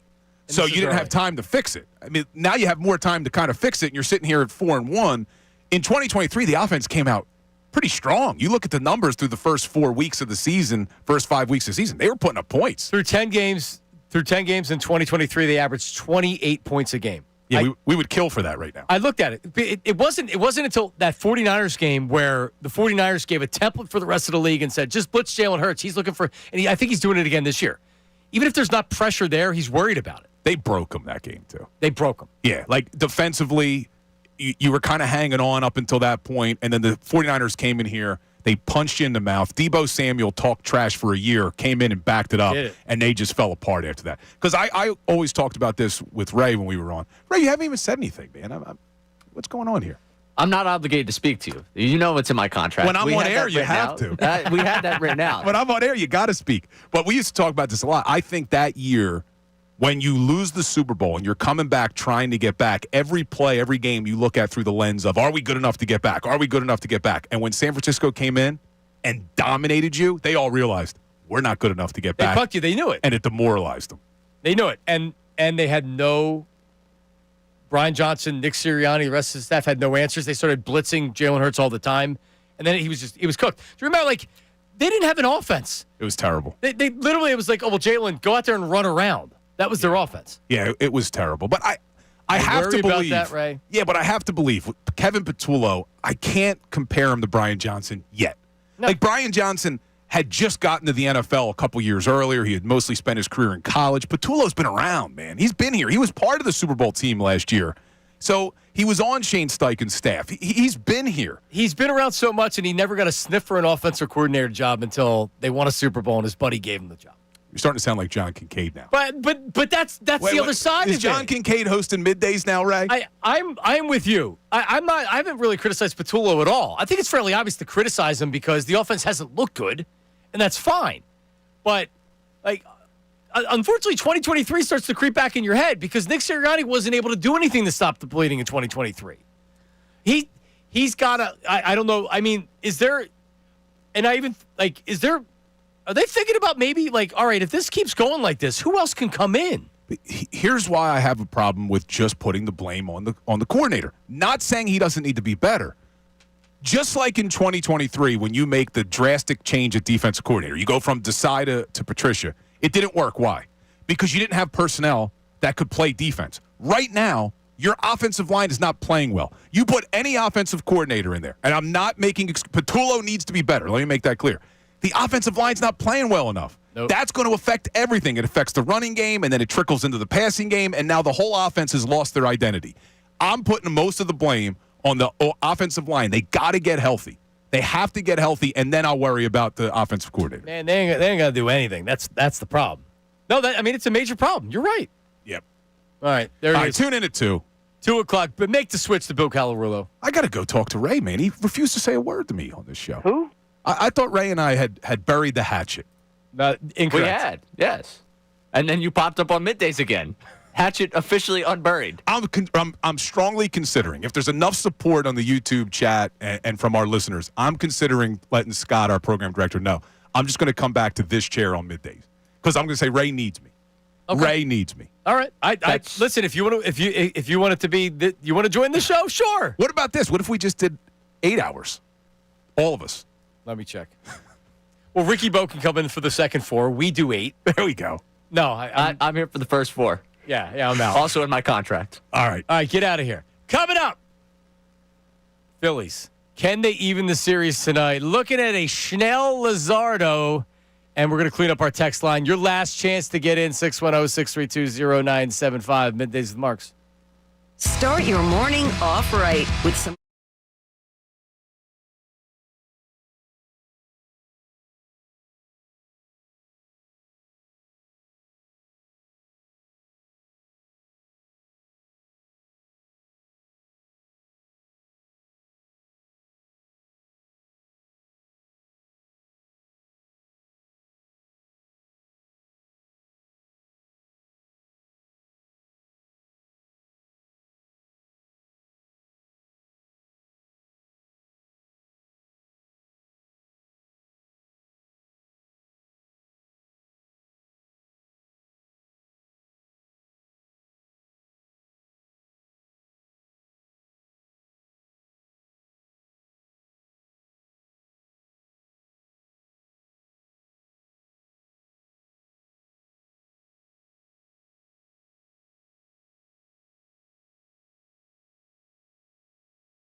All right, we're back. Middays with Marks, 97.5. The Fanatic Football Monday brought to you by your local Bryant Home Comfort Team. Visit nopaybryant.com to keep your HVAC in the starting lineup. See what they did there? Keep it in your starting lineup. I did. We do sports. We do sports. So it works. It's nice. Certainly does. Wait, I mentioned it earlier, but it was earlier in the show. What did you think about them using the new Duran Open, even though they were down 2 runs in the 9th? Yeah, I mean, probably not the time for that one. maybe leave that one on the shelf. Play the song, but just maybe not with the fire. Like, oh, the Phillies just flew out with the bases loaded. Everybody get your phones out. Not exactly the best look. They were so excited because they added. I didn't even see what it was because I was so mad at the result of the game. I know they were adding different stuff to it. They had an actual real bug that was life-size come in or whatever they did to it. They added to it, right? I didn't actually get to see it. My experience, by the way, Saturday night, I was the in-booth producer for the Union game that night. So the Union game is happening. They're in the last 10 minutes. They're trying to win the trophy. The Phillies are in the 8th, and I'm sitting in the back of that booth. Eyes to the field, eyes to the TV. Eyes to the field, eyes to the TV. So I missed the Duran entrance happen as it did. I didn't see, I don't know if they carried it. I don't know if they even gave you a glimpse of it on TV. I just saw that they came in, went back on to Twitter, and saw everyone livid that they did the entrance. And I was like, yeah, that makes sense. I wouldn't want that anyways. Yeah, I'm watching it right now on. It's cool. I'm happy that he came here. He's a good closer too, but they added to it to make it bigger. And what you get in is you're like, all right, well, we got to do it, right? Like, all right, we're down. We're not even looking at the situation, but this is what we paid to do. This is costing them money to come up with new pyrotechnics or whatever else that's going on. You don't have to do it though. But then if you don't use it, and then there's no save situation in game 2, you may never come home. So they're figuring we better get one use out of this. Nobody liked it. Do you remember when Craig Kimbrell came out in the 7th inning and they played his closer intro? Mm-hmm. Yeah, at some point, they had to give up on that. You don't play the closer intro when the guy sucks and he's pitching the 7th inning. Correct. Yeah, Kimbrell, I don't even want to go back to that experience. We talked about 2023 for the Eagles today. 2023 in terms of a disastrous October for the local ball club and the football team having a good record, but what are they really? I'm really not loving the energy in the space that we're all in right now. No, it's horrible. This is a worst-case scenario. I mean, legitimately. In terms of the way our Monday could have went, yeah. Yeah. The only thing, there was no major injuries or anything like that, so we can't be mad about that. Well, if Bader can't play the rest of the series, I'm crushed in that regard. All right, what do you think? What's your prediction? Tonight? Yeah. Yeah, they win this one. They find a way tonight. I don't think this is a team that's going to roll over and die. I think Luzardo put it perfectly. Like, this go one of two ways for him. I tend to believe he's going to come out and have his best stuff. He seems to have been firing his best stuff late in the season. He gives you the 6 you need. You cobble together the 6 outs. We see the entrance for a good reason tonight, and they end up finding a way to get past this team once before they go to L.A., so they're not fighting for their lives Wednesday night at 9 o'clock Eastern in Los Angeles. They'll get enough. I think they're going to do a better job of working off of Snell than they did a couple weeks ago. I like the fact they saw him a couple weeks ago. Obviously, they struggled against him, but I like the fact they saw him a couple weeks ago. Give me scratching across a few. They don't necessarily have the luxury of going to one of their starters. Like, if they pull in a Kershaw out of their bullpen, like, I'm not necessarily playoff Kershaw at age 1,000. I'm not as concerned about. So I think they're going to be able to scratch across a couple there. Give me a hard-fought, 6-4. We can't do an 8-2. I would like a nice, easy. If we get an 8-2, man, I'll be celebrating all night. But 6-4 feels more like it to me. So you said that they can't roll over, I think is what you said. I don't think they do. That's what we've seen the last 2 years. Well, I think it's different rolling over and being tight. Tight is because you care. Rolling over is because you're just dead. Yeah, I mean, I don't think they're dead yet, but I think they're tight. Yeah. But I see rolling over and losing because you're playing too tight is two different things. Okay. All right. So I don't think they're going to sit. I don't think this is a team that's going to be like, wow, we got punched in the mouth. What do we do? If anything, they overreact to getting punched in the mouth. They try and analyze it 1,000 different ways, trying to figure out where the next punch is going to come from instead of just trying to go back and swing. This is a Schwarber game. It's a Schwarber game. He's been the guy that's shown up in big spots like this recently. And Luzardo, if Luzardo gives you 6 innings with less than 3 runs, you're winning. Because the Phillies have to score some runs tonight. It's like I think Bill had said it, and a couple of people have said it. The last time that they faced Schnell was unbelievable. That never worries me because generally when that happens, it's like, okay, what do we do this time to counter that? He really kicked our ass last time, and you make adjustments to it, right? Like, is Schnell going to come out and make adjustments or to expecting adjustments made by the Phillies? They got to have a better plan coming into this game than they've had. And so they better get to Schnell tonight. It's just a gut feel for me on this one, honestly. When they asked me for my, Brandon came around and did the whole, Ray, what's your prediction? He threw the camera in my face. I was like, Dodgers at 5. I think the Dodgers win this series. I don't think my mind on this series hasn't been changed. Oh, my God, they lose Game 5 at home? Yeah. Wow. Yeah, we all go heartbroken at that point. That'd be something. Right. Because they're going to get you to buy back in all the way if they win one out in L.A. and bring it back home. Yeah. Oh, that would be the biggest. Yeah, that would be the biggest Philly-type loss you could probably have. Is to even it up and then come home only to lose. Yeah, with Ohtani back on the mound, I believe that would be the case. Phillies are they're underdogs in the game, plus 114. Dodgers minus 134. So slight dogs in the game. Schnell gives you at least a better pitching matchup from a betting standpoint. Eagles 7.5-point road favorite. The game's Thursday. This game's going to come very quick, which is a good thing. So we're going to get lost in the Philly stuff here a little bit with the Eagles and their loss, but they are 7.5-point road favorites against the Giants on Thursday Night Football. You can't blame anyone after watching the end of that Giants game. No. They got 14-3. They turned it over 5 times after that. Yep. Yeah, that looked like a rookie quarterback and a bad team. Yep. But against the Saints, too. I mean, that's not exactly a team you expect. Nope. So that's there. Tonight, Chiefs, 3.5-point favorites. Who are they playing? I just had the Chiefs. Jacksonville. That's right. Jacksonville's been good this year. Yeah. Nice story. All right. Ends tonight. The NFL is fixed if Kelsey scores a touchdown tonight. I want that on the record. After Taylor Swift's album coming out. It's going to cut to an Apple Music commercial with the Life of a Showgirl just on your television. And at that point, we'll know we're living a simulation. Were you listening to the Taylor Swift album over the weekend? No, I did. We did get someone in the YouTube chat that was asking if I had given it a listen yet. Yeah. No, I have not. I was too distraught this weekend to do anything. Honestly, it might have made it better. Nothing like listening to Taylor Swift when you're all broken up. Does she make you cry, or does she make you feel better, or does she make you angry?